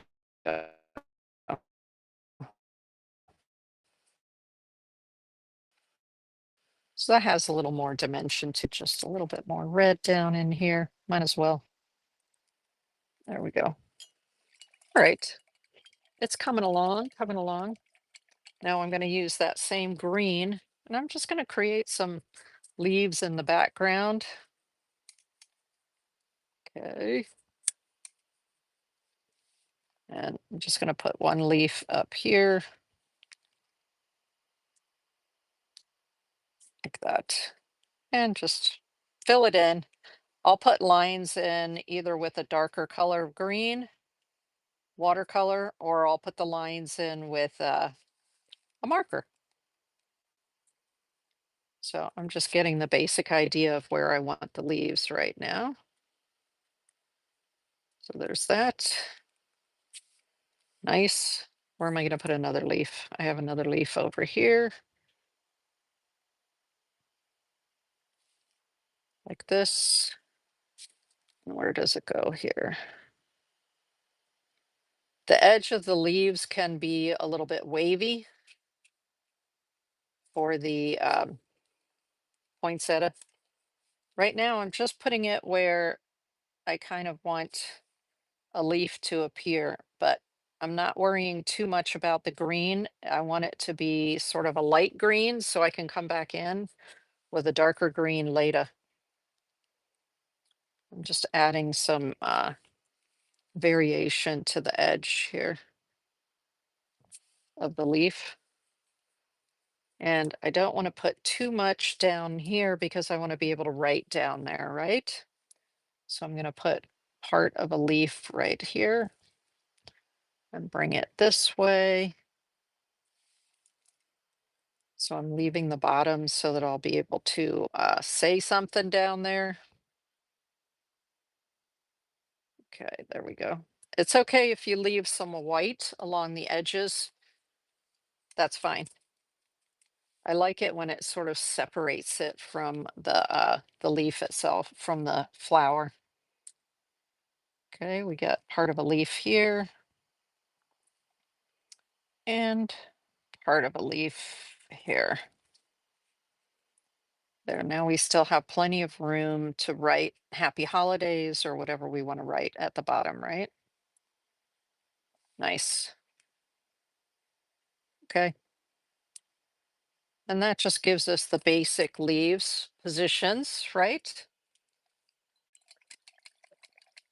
And I'm normally working on several at one time because I need to set them aside, let certain sections of them dry before I come back. So let's put that one aside.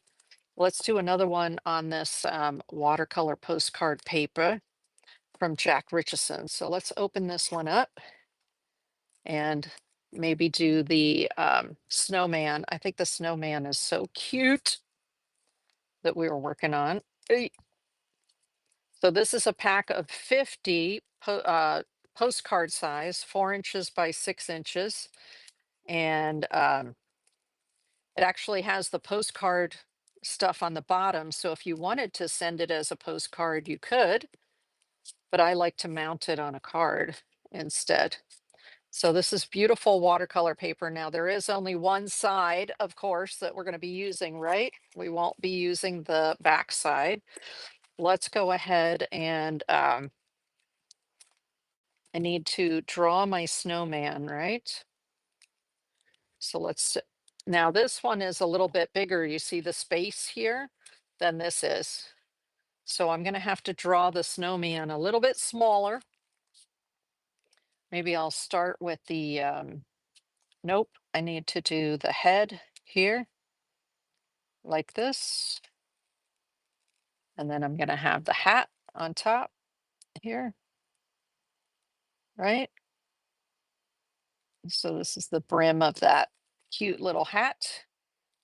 And then the hat will come like this. So I can put the little pom-pom on the top, right? Come on, pom-pom. There we go. Let's get a little crazy with the pom-poms. So we have the top right there, and we're going to have the little eyes. We want the carrot nose. Then we have the coal for the mouth. There we go. So far, we're going to do the scarf right now. Bring it here, bring this down. So it's nice when you've already practiced, right? There we go. So there's the rest of the scarf. And then we want to do this section of the snowman. And then we'll do the bottom section of the snowman. Yay! Got it to fit. Oh, and then we're going to put the little arms. So we can put the little arm up here. We can put this little arm over here, right? And then I wanted to do the little string of lights that come around like this and then come up and over. And let's do another string that just comes around like this. There we go. So we've got our couple strings of lights. I'm using the Micron pen. This is a number 8. It's a little bit larger size. And then I'm going to put the little lights on here. So it's nice that I've already practiced, right? What shapes these are going to be and sort of how they're positioned. So that once you've done it once, it makes it a lot easier for you to do it another time. These are the little lights. So that one will go up there. This one's going to come here. We're going to put one inside here. And then we're going to do another one out here. Those are little lights that are going to go around the snowman. And we're going to put another one out here. And for the lights, we're going to use the Sakura Jelly Roll pens.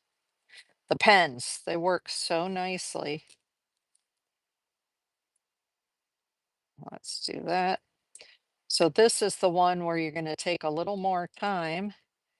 You're going to spend a little more time on it, right? To get all the bits.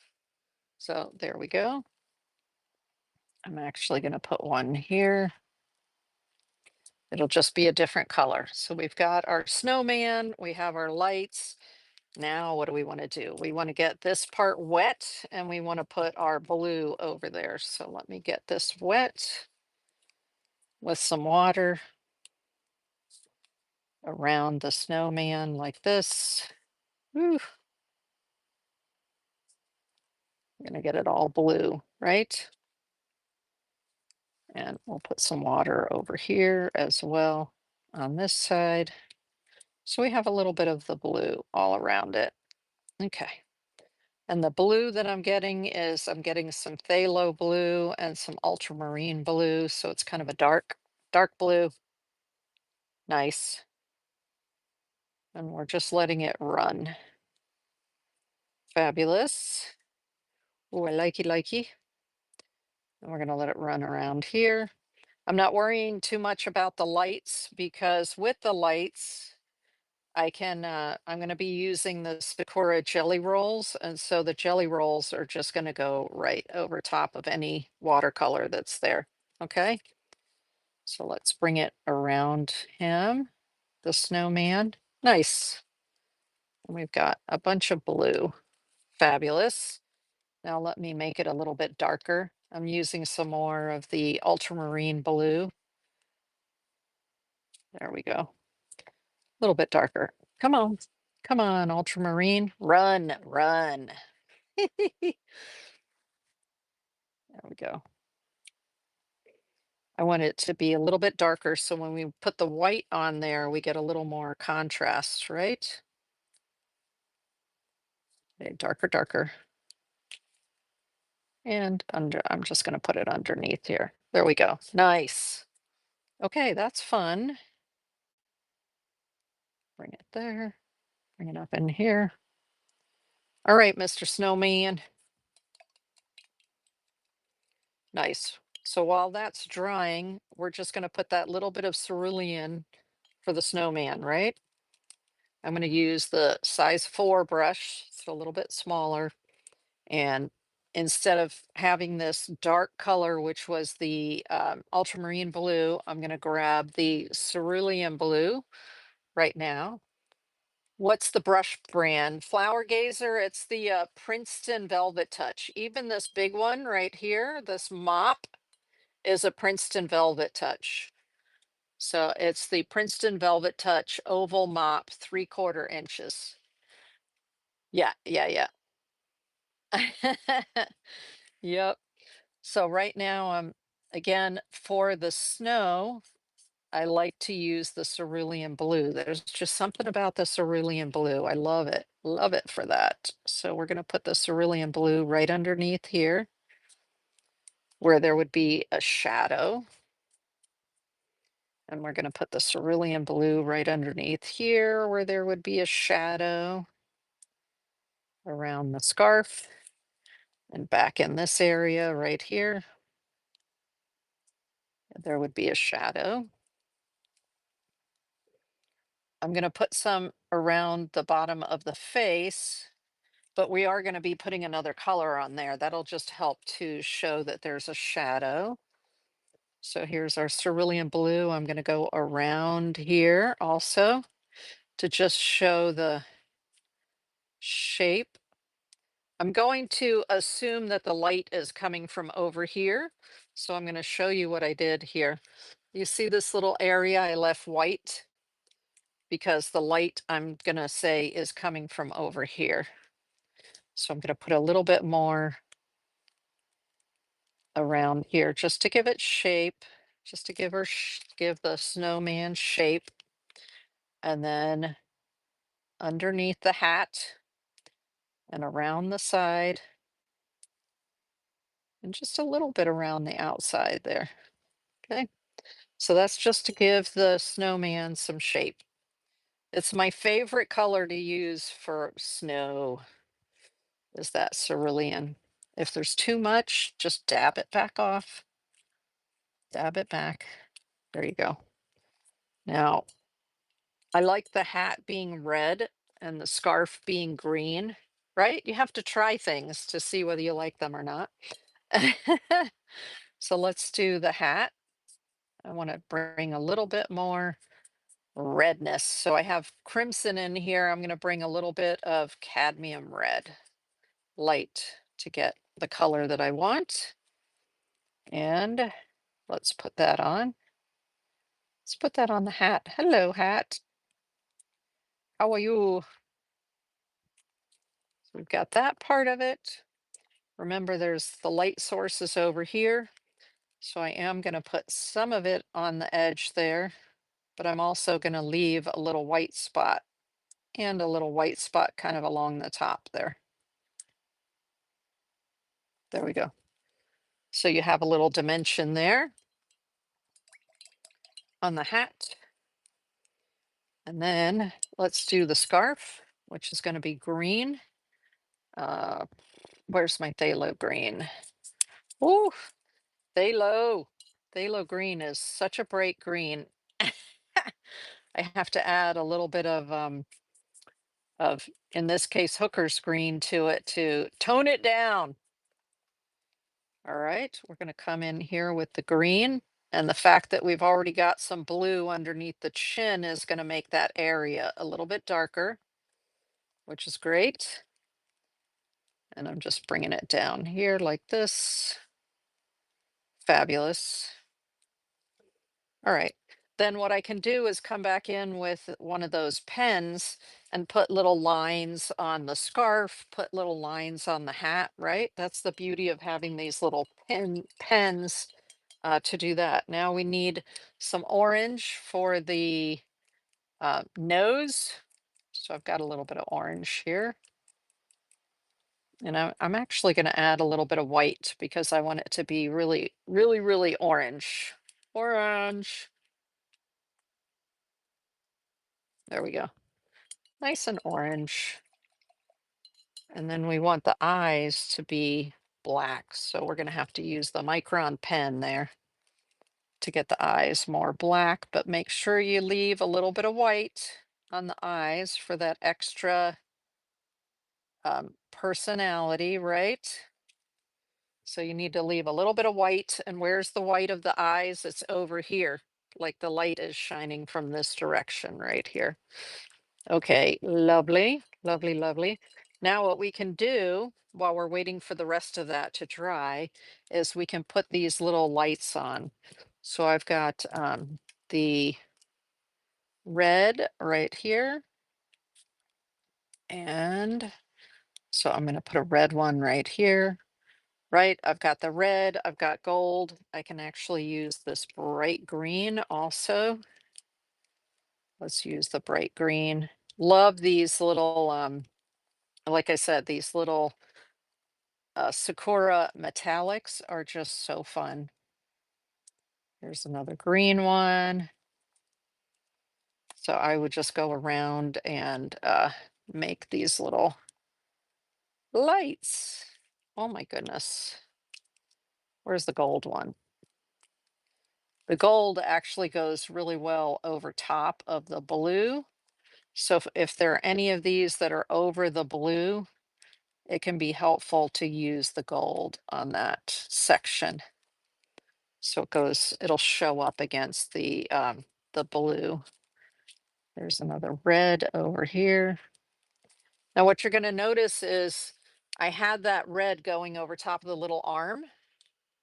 And but because I used the metallic um, a pen over top of it, it goes right over top of that little arm, right?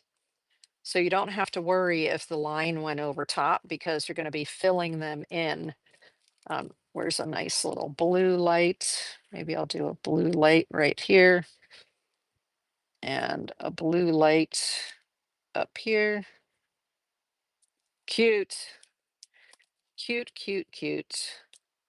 We will do a red one over here. Okay, cool. A little red one here. Little green one.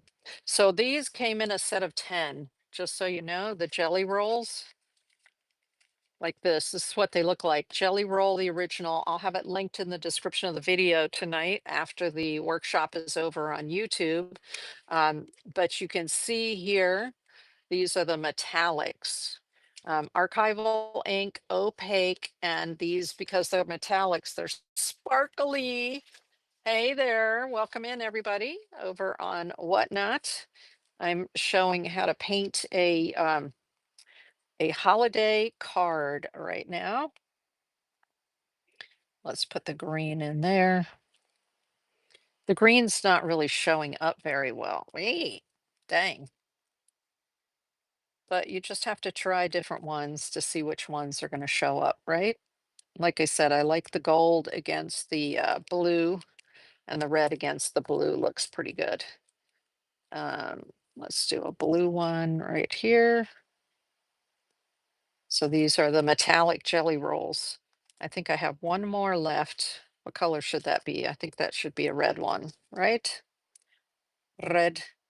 There we go. And now there are two different greens. There's the light green, and then there's this one that's kind of an aqua. So I'm going to see if I can use the aqua here on the scarf to make some lines on the scarf like this. And then I can see them, and whoever would receive the card would be able to see it. It doesn't show up really well, I don't think, on the camera, but the lines are there. If the lines are not there dark enough, I can just take one of my micron pens and I can put another little line right behind that one, and that will help to offset it. So there's always a way. I'll show you in just a moment. So I've got the cute little aqua color there, but then I also have the black line behind it, accenting it. There you go. So now you've got both. Makes it a little easier to see, right? And the same is true of the hat. So let's put some lines across the hat like this. Did that one, doing this one. We've got some little lines there, and then I'll do little lines like this, just to make the hat look like it has a little bit of a shape to it, right? There it is, right there. Oh, love my microns because they work under and they work over the with watercolors. Okay, well, that's a cutie patootie right there. Let's put some of the white on there. Um, let me see here. I really like using this one, but I feel like I need to get the brush. I need to get a bunch of it on the brush right here. I think it works a little bit better that way. I'm just flicking it again. I'm flicking it and getting a whole bunch of white snow on there. Whew, nice. Need a little bit of it back here. Now, a little bit of it got on my snowman, but that's okay. I can just pick it right up, right? And it doesn't matter if you want to put it on the snowman.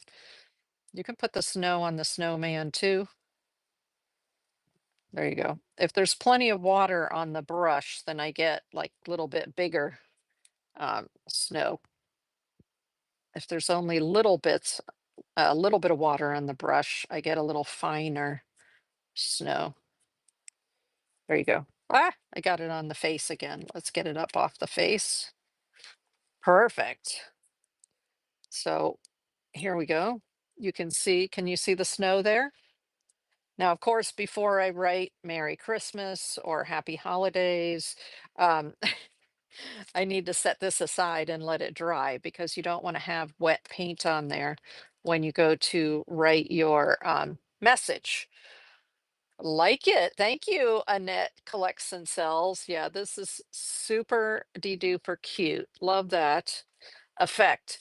Now you see it's a little different from what I was doing here, right? But this was like super quick and it was just a practice run on here.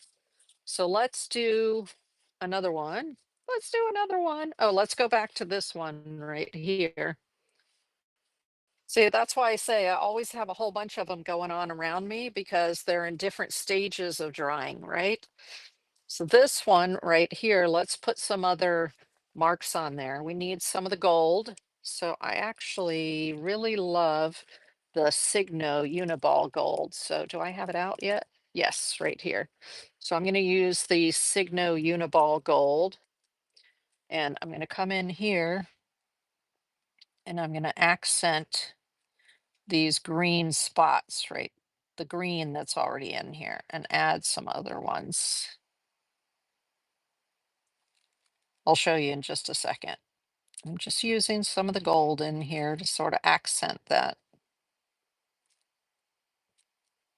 Make it look like 8.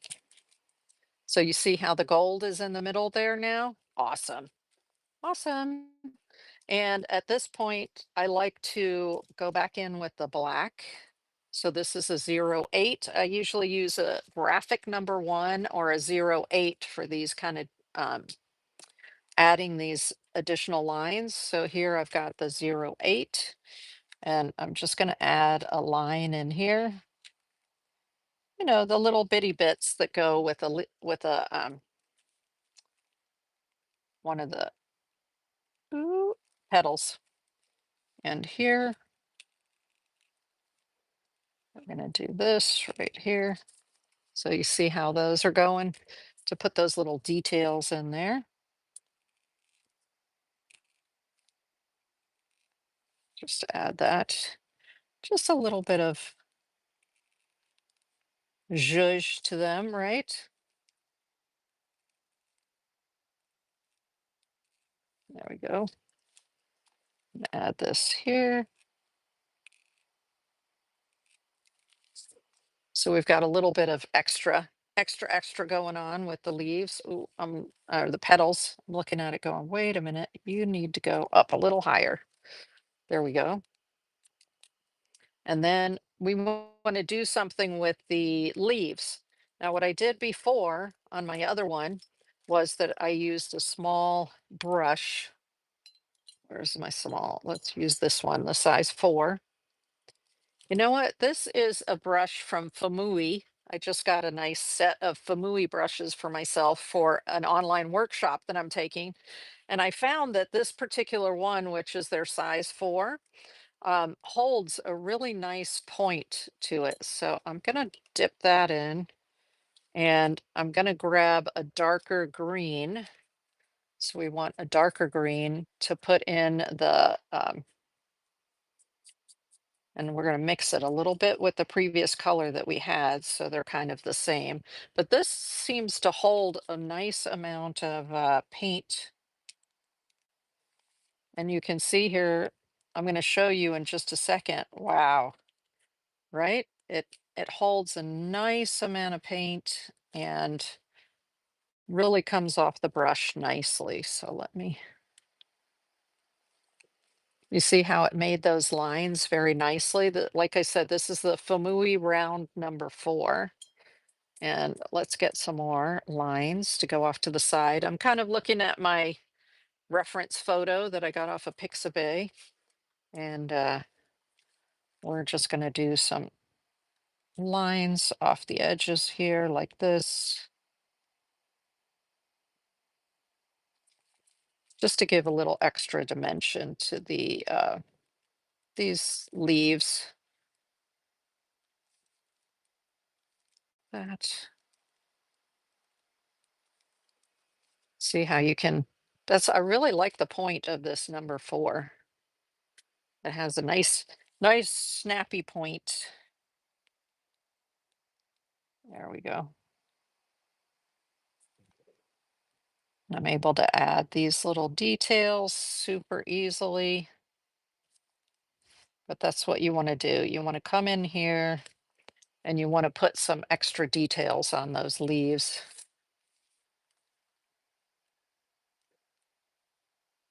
Let's do that, do that.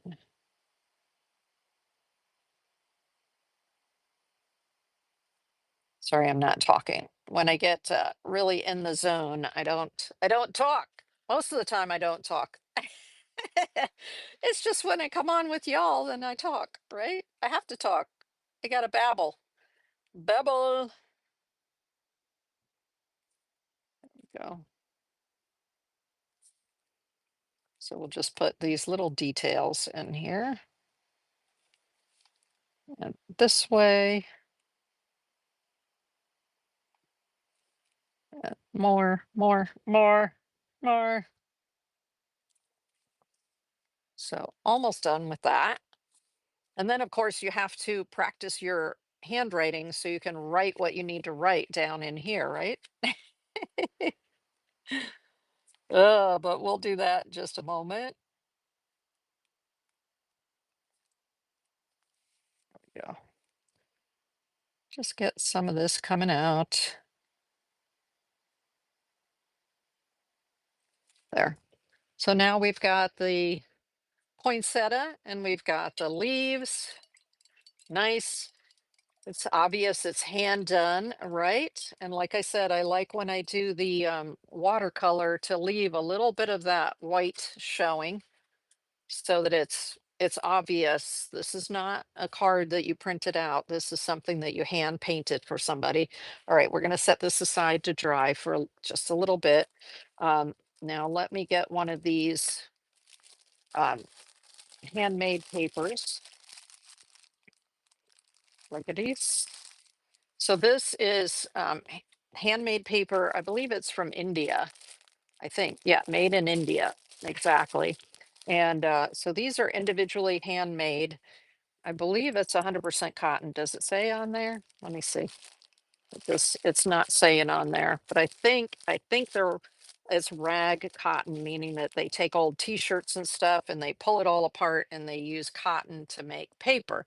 And so these are each individually made. It is a 4x6, but I love these because they have the decal edge, so the rough edge all around, because they're made in a little tiny screen like this that they put in the paper pulp and then they press it. And so you get individual sheets that are absolutely gorgeous like this. And the nice thing is that they will take watercolor, which is fabulous. So what we're gonna do here, oh man, my water is disgusting. So let me get another water that I have here. I have 3 waters just for that reason. I was like, no, no, no. So let me clean these brushes off and get some fresh water. Yeah, this one's going away. Hey, S. Diedrich, welcome in, welcome in. We're gonna do a little bokeh effect in the background here, but this is going to be first, we're going to start out with a branch. So let's create a branch. Hey, we've got umber. This is brown umber. And I like to add a little bit of transparent red oxide to it. So the colors, let me show you the colors that I have here. Hold on, let me set those aside. So these are colors from Core, the ones that I have in this set. And I'm going to show you the ones that I like to make my browns. This one is nope, not that one. This one right here, it's called Transparent Red Oxide. That's this one by Core. That's the company. I'll put these colors in the description of the video on YouTube. So I like to use that one for my browns. And then the other one here is the Natural Umber. That's that dark one. Is this it? Yeah. It's called Brown Umber Natural. That's this one. That's sort of the dark brown that's over here. And then I use a transparent red oxide. Is this it? No. Hey, hey, I'm getting oh my gosh, some of the tubes have sticky stuff coming out of them, but that's okay. Whatever. I'll get over it. Here it is, transparent yellow oxide. It says there, transparent yellow oxide. So those 3 are what I have over here, right here. Transparent yellow oxide, brown umber, and red transparent oxide. And those are the 3 that I like to mix together to make my browns. So I just thought I'd mention that if you were interested. Let's put those away and get some more water in there. I love this red oxide is just beautiful, but sometimes it comes out, the red transparent oxide sometimes comes out a little too red for me. And that's why I add a little bit of the brown umber to it to make it a little darker. So what we're going to do is we're going to put a branch here. We're going to put a branch across the page. So I'm just sort of putting a branch here. All right. You do not have to be fancy, y'all. Just get her done and it will. All right, like that. So we've got a little branch going on and we're going to put one pine cone on there. So I'm going to deepen the color just a little bit more. Ooh, I'm going to add a little bit of the yellow oxide just because I like it. Okay, I'm going to put one coming up this way. So I'm just going to make little marks to build my, see how it starts like that. And we're just radiating around. That's all, radiating like this. It sort of gets a little bit deeper as it goes around. I just do very simple. I know some people, I have a book and it has a, like how to paint a pine cone. And oh my gosh, y'all, it is so complicated. And I'm like, no, no, no, I just want to do a simple pine cone. Can we do a simple pine cone? Because I don't, I honestly, I don't want to work that hard. I'm sorry. But there's a pine cone coming off of there now. I showed earlier when we were doing our working on the sheet that was our sampler, and I did pine cones. I showed I did them in two sets, so um, two layers. I put first the lighter layer down, and then I go in with the darker layer to give it a little more sort of little more drama, a little more definition. So I just went with a little bit darker. This is the brown umber, the natural umber by itself. So I can just get get two layers in there. There you go. So it gives it a little more interest, right? When you put that second layer of dark in there. And it's okay. I'm let this paper is so beautiful. It's okay to let some of the paper show through there, right? Yes, it is. All right, now what I'm going to do before I do the pine needles, because this is a pine tree, I'm going to put a little ball right here. Okay, we're going to do a Christmas ball. So what color? Oh, I love the blues, right? What is this? A manganese blue, I believe. Nice. Yep, beautiful blue. So right down here, I'm going to make a ball. Duh! So much for it being like round, right? Remember, leave some white, okay? You don't have to fill the whole thing. It's okay if parts of it are white. It's okay if it's not perfectly round, right? We're not going for perfection. We're going for that handmade look. Okay, there we go. Nice. So that is the first layer. Of course, we're going to add another layer, right? Because I like to work in 2 to 3 layers. So just give yourself the little layer there, the first layer. And we're going to be using a pen to put the little top on here and then put the hook over top of the tree. Okay. So bear that in mind. Um, that we'll be doing that later. And let's see. Now we want to do some pine needles. So I'm going to use this Famui number 4 again for the pine needles because I like the tip on it. It's a really nice tip on that. I've got some green gold coming in here. We're going to use a lighter color first and then a darker color, right? I do at least 2 layers for the pine needles, at least 2. Um, let's do this. Okay. So we've got the lighter. So I'm just putting some needles in here. It's okay if the needles go over top of the branch. It's fine. It's fine. You'll be okay. It will work. And just remember, you're going to put more. So just give yourself an idea of where you want the pine needles to be. And we'll put some more pine needles coming out behind. And I'm just lightly flicking, okay? Putting that tip down and then just flick, flick, flick I'm putting some coming out the back of there, the back of the branch. We're going to do some over here, coming right off of there. It's okay. It's okay. Okay, there we go.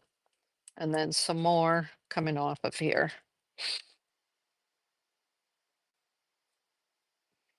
And I'm going to be using a darker color too, so don't worry. All right, those are the lighter ones. Now we're going to add a little bit of darker color. This is the Hooker's green. So that gives us a little bit darker green. All right, nice. And so we're going to come in with the darker colors now. I like to put those light colors in the background and then come over with the dark. Okay. We've got some more going there in the back. Right? We're just filling it in a little bit here. And because we're going to go over top of it with a marker here, we don't have to worry if they come, even if it comes over top of that bulb, it's fine. Okay, no stress. These are supposed to be fun, right? We're having fun. As you're gritting through your teeth, right? Some people are like, ah, but it's okay. It's okay. We're having fun. Let's do that. And just a little bit more water in there with the dark. Nice. Now it's nice and full, right? We've got a bunch of them there. You can always add more later. So don't worry if you go, it's a little sparse. It's okay. It's okay. You can always add more, right? Um, it's hard to take away from something like this, but you can add more. Okay. Now, what I need to do is create some sort of color in the background right now. Um, I'm gonna do, maybe do I want to do that dark blue again? Like, let me get a super dark. Ooh, let's do some purple. Why not? We haven't done purple yet. I have lots of water in my brush, and I'm just gonna go around here with some purple. And why am I doing a dark color? I'm doing a dark color because if I want to use gold as my words or silver, it helps if you have a dark color against which those can right? Against which to write that. So I've got my big fluffy brush and I'm just darkening this. This is a Princeton Oval Mop by Velvet Touch, a Princeton Velvet Touch. Princeton has lots of different uh, brush lines. This one is called Velvet Touch. There we go. So I'm just bringing in some drama, right? Bringing in some drama here. You can choose to put it across the top too if you want to. Let's see. Why don't we try it? Why not? Just for the heck of it. Like this. I'm just bringing it around. Yee! I've got lots of water on my brush, y'all. Lots of water. So I'm trying to make sure I don't just slop it everywhere. But this being dark down here is going to be awesome for writing with gold over top of it. It's going to be great. Okay, let me just sort of, yes, I'm messing with it. Don't they tell you don't mess with it, right? They're like, no, no, no, leave it. Just put your strokes and leave it. I can't. I can't. Okay, that looks cool. I'll leave that. Okay, lovely, lovely. Love that purple background. All right. Now we're going to go into the blue and we're going to add some more definition. So now I'm back to the size 10 of the Princeton. And I'm going to take a little bit of ultramarine and put it in with that manganese blue. So I've got manganese blue and a little bit of ultramarine to get it to darken it just a little bit. And I'm going to assume the light's coming from over here. That's why I have those little white spots on the top over here. So I want this to be a little bit darker down below, right? To give it a little extra dimension. There we go. And a little bit on the side there. And then I'm going to pick up a little bit of water so it'll lighten it just a little bit and come back in here with my midtones. There we go. So now the ball has a little bit more interest to it, right? It's got more layers. All right. So now we've got to wait another minute here. And I'm going to grab, I'm actually going to go just with a wet brush. And I'm just going across those areas where I had it white because I want just a little bit of water to bleed in. I want it to bleed. You see how it's bleeding just a little bit? And while this is still wet, and if it's not wet enough, you can come in with your spray bottle. So I'm just going to wet this all down just a little bit because I'm going to bring in that white that I showed y'all earlier. Okay, now I have to figure out where I put it. Here it is. So this is the Gansai Tambi Starry Colors, and I introduced it earlier. Hi there, pink bit. Is it bird? Burb? Welcome in, welcome in. So the Starry Colors have these beautiful, like this champagne gold and this white gold in it right here. And I like to take the white gold. And the nice thing here is that you can take these out if you want to. Just work with a single one like that, or you can leave them in here, doesn't matter. But if I just want this, I can take a brush and I can just put a bunch of water in there. It takes a little bit to activate these.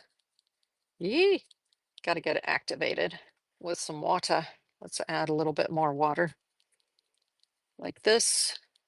So this is a shimmer white. Shimmer white. Love the shimmer white. And what I like to do is while this is still wet, that's why I sprayed it with a little bit of water.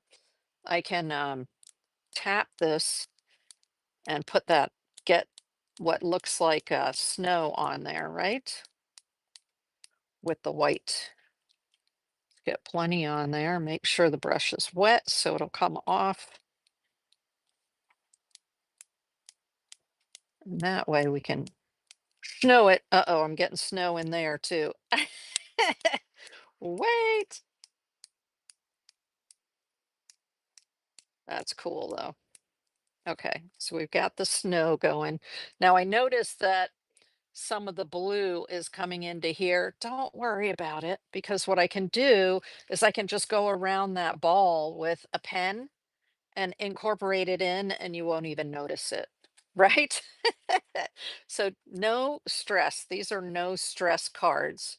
Um, okay, so we've got some fun um, effects. The other effect that I do is I take this and I get plenty of the white on there and I purposefully go in and I make little circles and while this is still damp. And what that'll do for me is it gives me big, they look like big areas of um, the snowflakes. A little bit more up here. Do one right there. You just have to be careful. A little bit of the color comes onto your brush. So I'm just going to get that color off of there. Let's do another one here. And another one down here. I love the effect with this white. It is fabulous. Now you can buy just this white gold, they call it, by itself. You can buy it by itself. So don't feel like you have to buy the whole set in order to get it, okay? You can do it by itself. Now I got a little bit of the blue there, so I'm going to lift some of that out. There we go. Because I didn't want it to be so blue. There's a little more down here. A little more over here. So when that dries, it'll have that real, really beautiful shimmer to it. There we go over there. Another one here, maybe another one up here. Gorgeous. Okay. So now we've got little, oh, let's get some that doesn't have purple in it because some of the purple was coming off there. Let's get some more that's just white. And maybe I'll put like a dot over top of the um, pine cone, and maybe another dot over here over top of those. It just looks so cool once they're. Now what I'm going to do here is I'm going to pick some of that up, and I'm going to pick some of this up. And can you see how it's beginning to soak into the purple? But what'll happen is when it dries, you'll have these little spots that look like they're going to look like snow. Let's do another one like over here. So you put it on over here, and then I'm going to take it off. So I'm just leaving the residue. Let's go over here too. And do one over here like that. So I've got, you see it over top of there? I don't want it to be quite so heavy on top of there. So I'm just going to lift some of it and now see what I'm left with. Just a little bit of shine like that. Oh, that is so much fun. Okay. So that'll give us that sort of bokeh-like effect. And once it's dry, if I want to, I can come over here and try to get some of that blue up, but it's really not a big deal, like I said, because I can just use a pen around it. Ooh, beautiful dramatic background, right? Now let's do some lettering. Um, I was showing you earlier, if you weren't here, I was showing everybody how I practice lettering like this. This happens to be with a dip pen. Where did I put my dip pen? Ah, I only have 50 million things next to me here. Um, let me find a dip pen. Hold on. Because I have many, many of them. Here, this is my favorite, I think, right here. This is a C3 is the size of the nib and the shape. And so you can see all these different, I practice on the flat paper before I go on to my cards. Let me find. So this paper right here is the Fabriano mixed media paper, and I love to practice my lettering on here because the paper's flat, but it takes water beautifully. So I don't have to worry about the using the inks and things on here.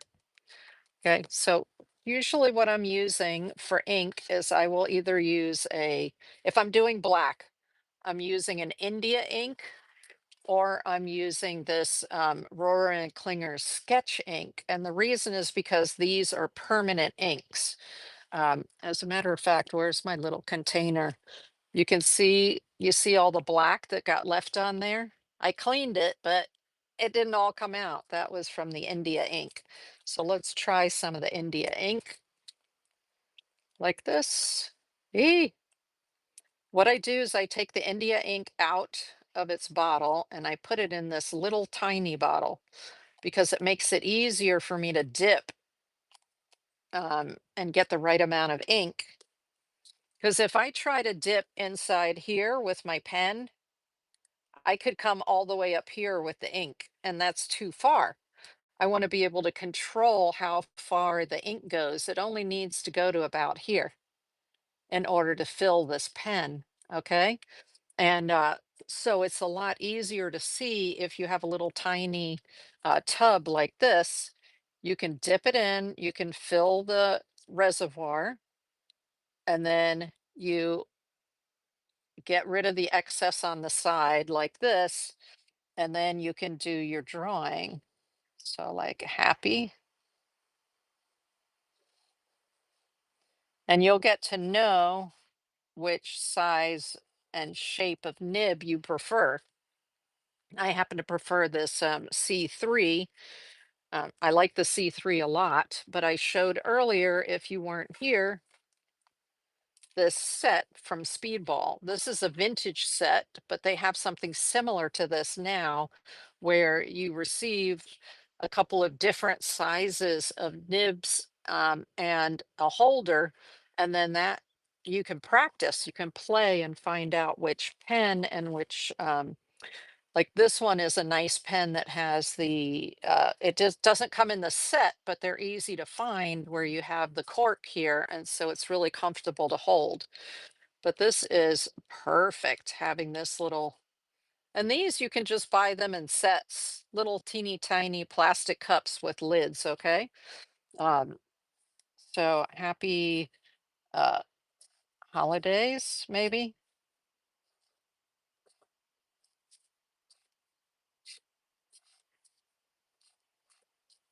Ooh, I need to dip again.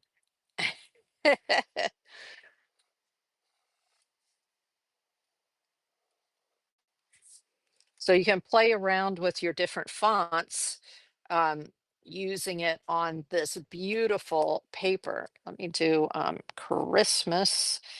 If I bring this in like this, and then I do a C, and then I bring this down, and I do a little diamond right here.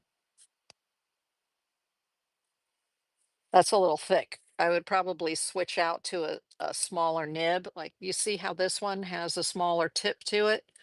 And then you have this one with the bigger, wider nib. So you can write, you can do different parts of your design using the different shapes of nibs. And so see, this is already running out. So I'm just going to take my brushes out and dump that in there for right now. Okay. Now you don't have to get quite that fancy with using these kind of pens. You can simply use your micron pens because they are permanent ink as well.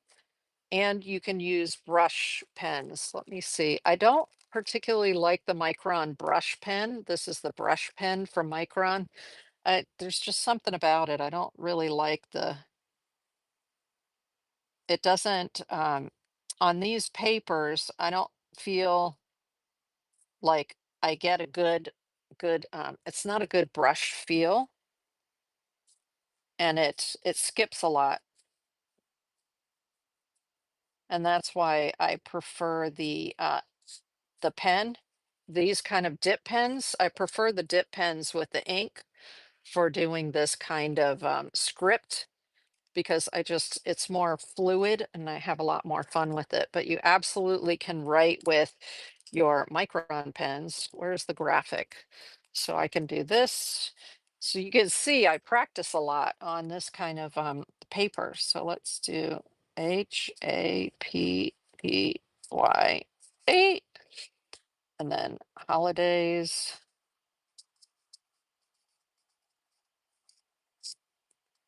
But this is the kind of paper that I do that on. So like this. Practice, practice, practice, and practice your flourishes. So if you're not sure about flourishes, like what flourishes should I use? Um, my two favorite books are Creative Lettering and Beyond. I showed these earlier, but you may not have been here. Creative Lettering and Beyond. It's a Walter Foster book. And who's it by? It doesn't say. Does it say? It probably says on the inside. Yeah, a whole bunch of people. And but they have great ideas, especially for flourishes and things here, and it tells you exactly how to do it. Um, just some great examples, fabulous examples here, all different kinds of lettering in this book. And then my other favorite book for calligraphy is this one right here, which is oh, it would help if I would show you the cover, right? Okay, cover, where are you? This is the Speedball textbook, but it is 100 years, 24th edition. 24th edition. This is my favorite one. They have lots of different speedball textbooks. This is my favorite one because of the spiral binding. And so you can open it like this and lay it on your table and then follow along with and this is the same company that made this set that I showed you here, Speedball Artist Pen. So they go together, and it explains in the beginning of this book about the different nibs and which nibs to use to get different types of your design of letters, okay, as well as brushes. So it shows you for a particular font. Look, for this font, you want to use the style B round tip. And so it's fantastic because it tells you C series flat. That's what I was just using. And you can get it to look like that. So you see how great it is? Like, this is such an incredible reference. And it shows you right here. Where was that? That just went there.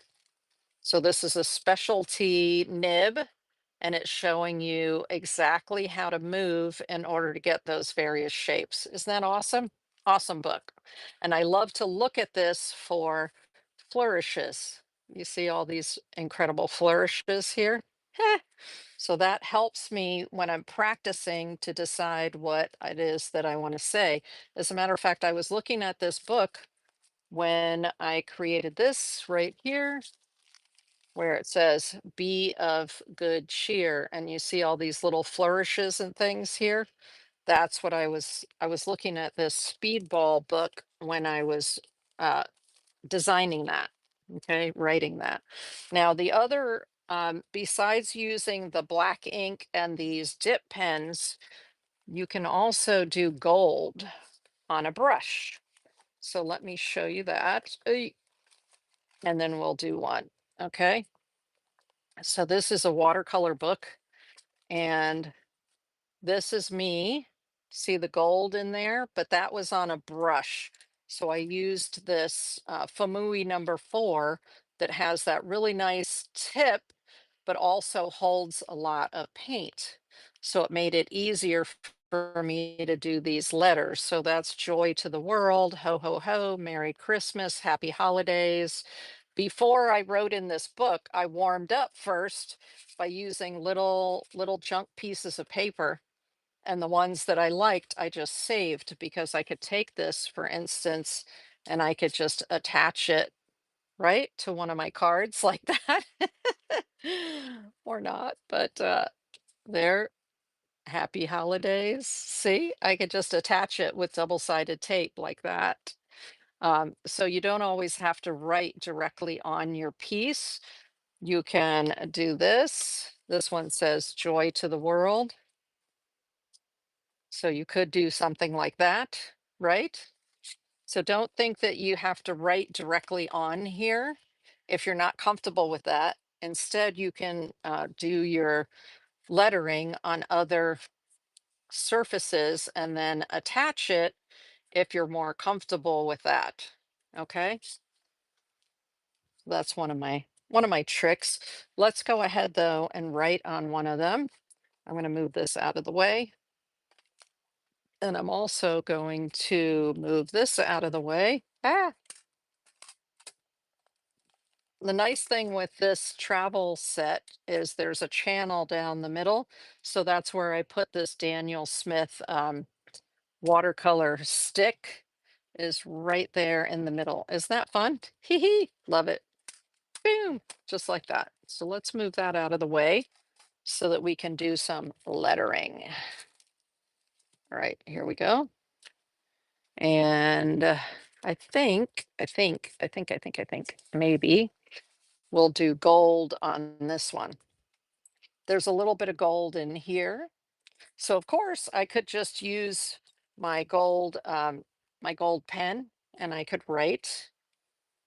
What I like about the gold pen is that I can go back then and use black as well and highlight it if I need to. But I'm going to show you what I did to do all this writing with gold paint. And yes, I could use this and get it really juicy, put lots of water in there and and pull up lots of paint from here, but I'm going to show you a different one because I just showed you how I use the white one, but I'm going to show you a different gold, the same gold that I used in here. And this is the aqua bronze from Schminke. The interesting thing about this is that it is a powder, and you add the powder into your whatever vessel it is that you want to put it in. In this case, it's just a little ceramic container. You could also put it in one of these little, just and use a dip pen, just like I just showed you with the other ink. And then I'm going to take some water on my brush, and actually I need a little dropper. I'm going to drop her some water into there. So I have enough. And then I just mix it with my brush until I get the consistency that I want. It's called aqua bronze. So it's a bronze powder together with a binder, like a glue binder. Okay, not quite enough yet. Let's add a little bit more water. So you're going to do that until you get the consistency that you want. There we go. So I just mix it up as I need it. Oh, it's so beautiful. The color is so beautiful in there. Wow. Yes, it is. Nice. And so you can leave it thick or you can add more water and thin it out. There we go. The reason I like this container is if you notice, I'm pushing on the side a lot, and that's to get my brush completely full. So do you see how my brush is completely full of that gold to make it easier for me to do what I have to do? Now let me do a practice for you here. I always warm up. I always grab a piece of, spare paper and warm up, right? So what do we want to say here? I think we'll do the happy holidays here. So let me practice to be sure that there's enough water in here. It looks like it might be too chunky. I may need a little bit more water, but I don't want it to be too watery because then I have to add more powder, right? So let's do the happy. Whoa, nice.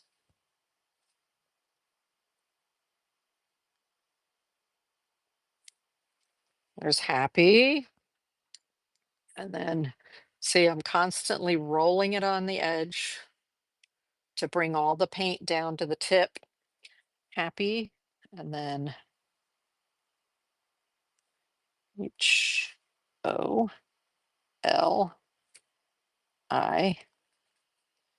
Let's see. D-A-Y-S.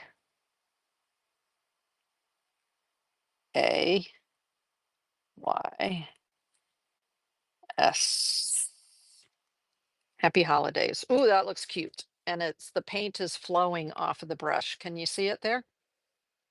Nice. Okay, it's working. It's working. Ah, moment of truth. Right?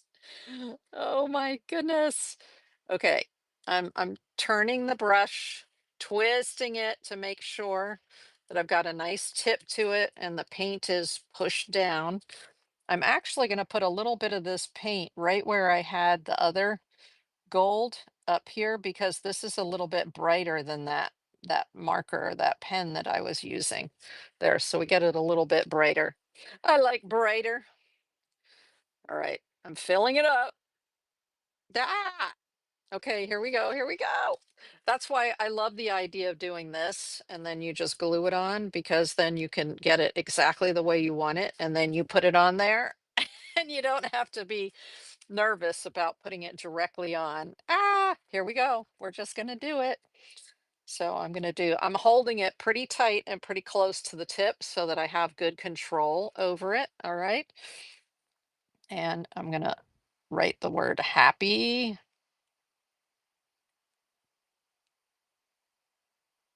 A-P-P.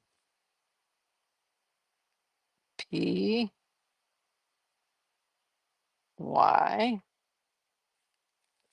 Nice. Okay. I'm happy with the word happy. Phew.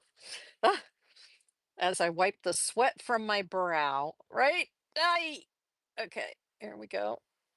And then I want to do holidays. Ah, okay, here we go.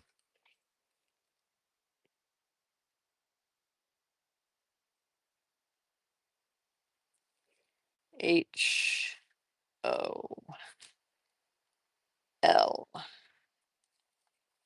Ah.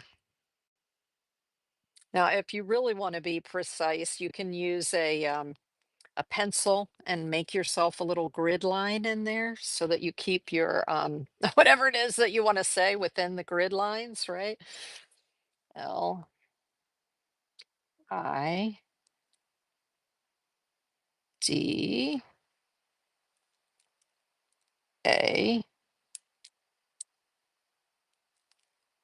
LidayS.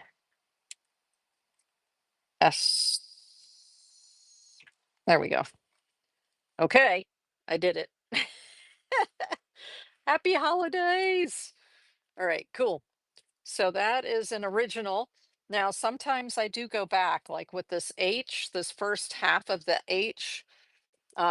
I want it to be a little bit longer. So it is okay if you go back over top of it. The nice thing is that this particular brush gives you good control. So I was able to go back over top of it and extend that. So now it says Happy Holidays. And this, once it's dry, I would attach it to my greeting card. I have my favorite tape here, so I'm just going to show you my favorite tape. Come here, Snoopy. I have my Christmas Snoopy was sitting here with me um, for the show, right? I have to have a mascot. So here is the tape that I use. This is the best double-sided tape. I just love it. It's called Super Tape by iCraft. Awesome tape. It's a double-sided tape. You've got a 1/4 inch width and a 1/2 inch width. They both work mm, beautifully for attaching um, your piece like this onto your card. However, I do have one caveat. The one caveat is, that is so pretty. Now, there's a big old gap right here and a big old gap right here.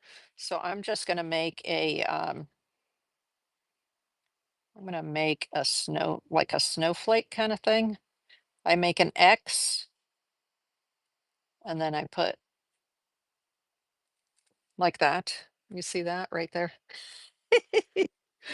So I made a big one there. I'm going to make a little one right here. I start with an X and then I put little lines coming out from it. You see that? Eek. Yes. So I fill that little spot up that was bothering me, right? Okay, that looks pretty good. I likey. Okay, so what I was saying is if you have the ah oh nice. Now you can see the bokeh effect that the shimmer there. Awesome. Um, and now we can draw in the top for that. But what I was going to say is when you're working with the natural paper like this, and you see the back is very rough. I mean, it's very textured. And the issue with this paper is that no matter what double-sided tape you put on it, it's going to lift right off because this is a very fibrous paper. So what I do on the back is I cover the back before I attach it onto a card. And I cover the back with either a gel medium, so some sort of acrylic medium. This is a gel medium, it dries clear, or you can use a gesso. So let me see if I have a gesso handy. Yes, I do.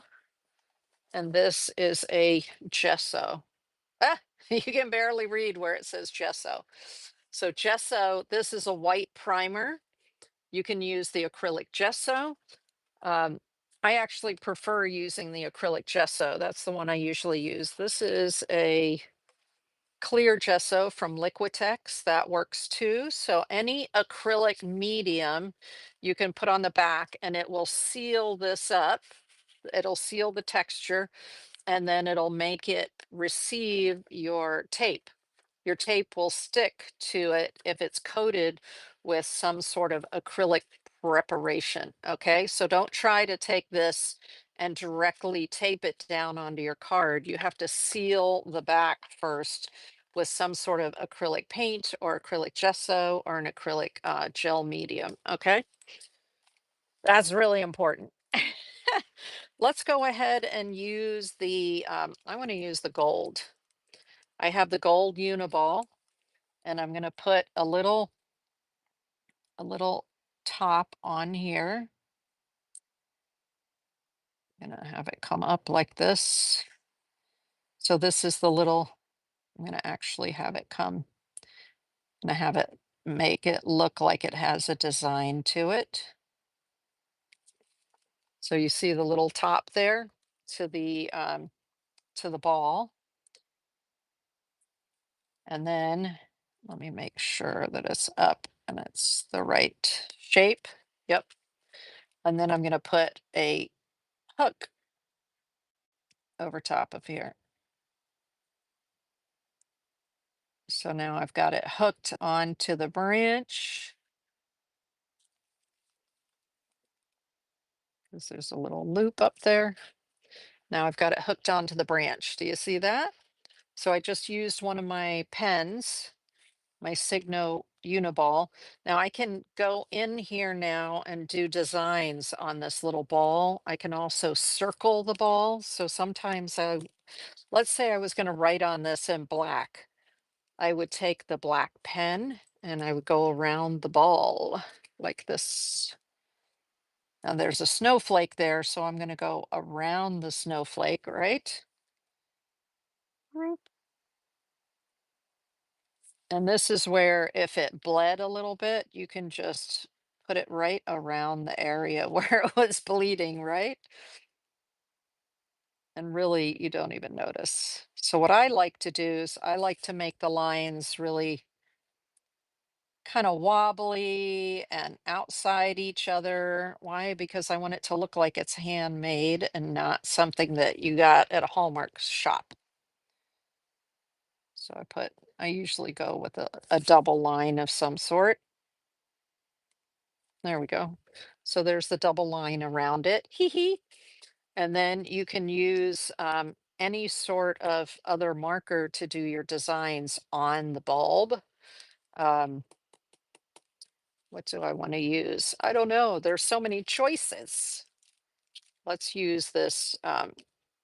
This is the jelly roll. So let me do some of my little snowflake designs here. I make an X and then a line on each one of the 4 points. So I'm just putting little what look a little snowflake design there like that. So you can just do that. I'm bearing in mind that the ball is round, so I'm kind of making it on an angle over here. Over here, I'm doing it, but I'm making sure that I leave it so that it looks like there's a bit of snow over top of it, so I'm not going through the snow. There we go. Nice. And then this down here, kind of like that. Or you could put like little lines around it, whatever it is that you want to do for your design. That's fine. Let's do that. So it looks like there's some over that way. Let's do this right here. And then, so I'm adding some little zhuzh to that. And to give the ball a little bit of a design. And then, of course, I can paint or I can draw right down here, whatever it is that I want to say. For this one, I don't know whether I would do it in gold or whether I would do it in, let's see if one of these would work there. One of these. I like this one that says Happy Holidays. The black kind of goes with the black that's on here. That looks kind of cool, right? Right there. So what I would do then is, let's take a little bit of this thicker tape and I'll just go right along here. Yee. All right, get a pair of scissors. We'll cut that off. Yeah. Okay. Now there is a trick to getting the backing off of this tape. Yes, there is. So first of all, I'm going to push the tape on to be sure it's got a good connection. Then I will use either a needle tool or I'll use a, what is this, an X-Acto knife, because I need to lift the edge and separate the red tape from the glue, right? Yee. Okay, that one didn't do it very well. Let's do this edge right here. There, now I've got a separation. So now I've got the separation between the red tape and the double-sided tape. And now I can position this right here. Ah, all right, let's get it right. Are we good? Are we good? There we go. Okay, so now we've got Happy Holidays right there. Lovely. And that's how you can take these little pieces that you were practicing on and put them onto your cards. So this one I did directly on the card, and this one I did on the little piece of paper, and now we've got that right on there, ready to go. Nice. It's a cutie. And then usually I will sign them somewhere. So let's take this gold and I'll just put my initials here and 2025. There we go. So it's not easy to see, but it is definitely their signature, right? That way it doesn't take away from what it looks like, but that's fun. Now let me show you how I put that stuff on the back there. So this is basically dry. I would flip it over and with this one, which is the 100% cotton, but it's a um, regular paper, not the handmade paper, I can put the tape directly on here and onto the card. The same with this one, which is the this regular watercolor paper, just regular watercolor paper. Then this paper also, I can just put the tape on it and put it directly on the card. But for the handmade paper, I can't do that. So for the handmade paper, which it'll just tear off. That's the problem. This will just tear off. So let me take some of that clear gesso here and prepare the back. Ay, I'll just put a little bit of gesso on there. And then I usually will take a palette knife. Hey, come on, palette knives. I have so many palette knives here. The idea is you just want to seal in those fibers. So I am just, it doesn't matter, it doesn't have to look pretty or be perfect. You just want to get it anywhere that you want to put the tape. You need to be sure that you have this gel medium, okay? In this case, it's the gesso, but you need to have some sort of acrylic sealant on there. Okay, let's do that. It's almost done. When it dries, if you have little bumps, I'll show you. I'll bring it up closer when I'm finished. Even if there are little bumps, don't worry because when it dries, the little bumps evaporate. It kind of disappears. Okay. So it's not going to be a big deal. You don't want huge lumps, but if you have little bumps, it's fine. So anywhere that I'm going to put that tape has to be sealed. There we go. Sealed that. Come over here, make sure this is nice and sealed on this end. And that way, when I put the tape on there, the tape will hold onto that plastic from the polymer. Okay, like that. Ah, isn't that cute? It's cute. Happy holidays.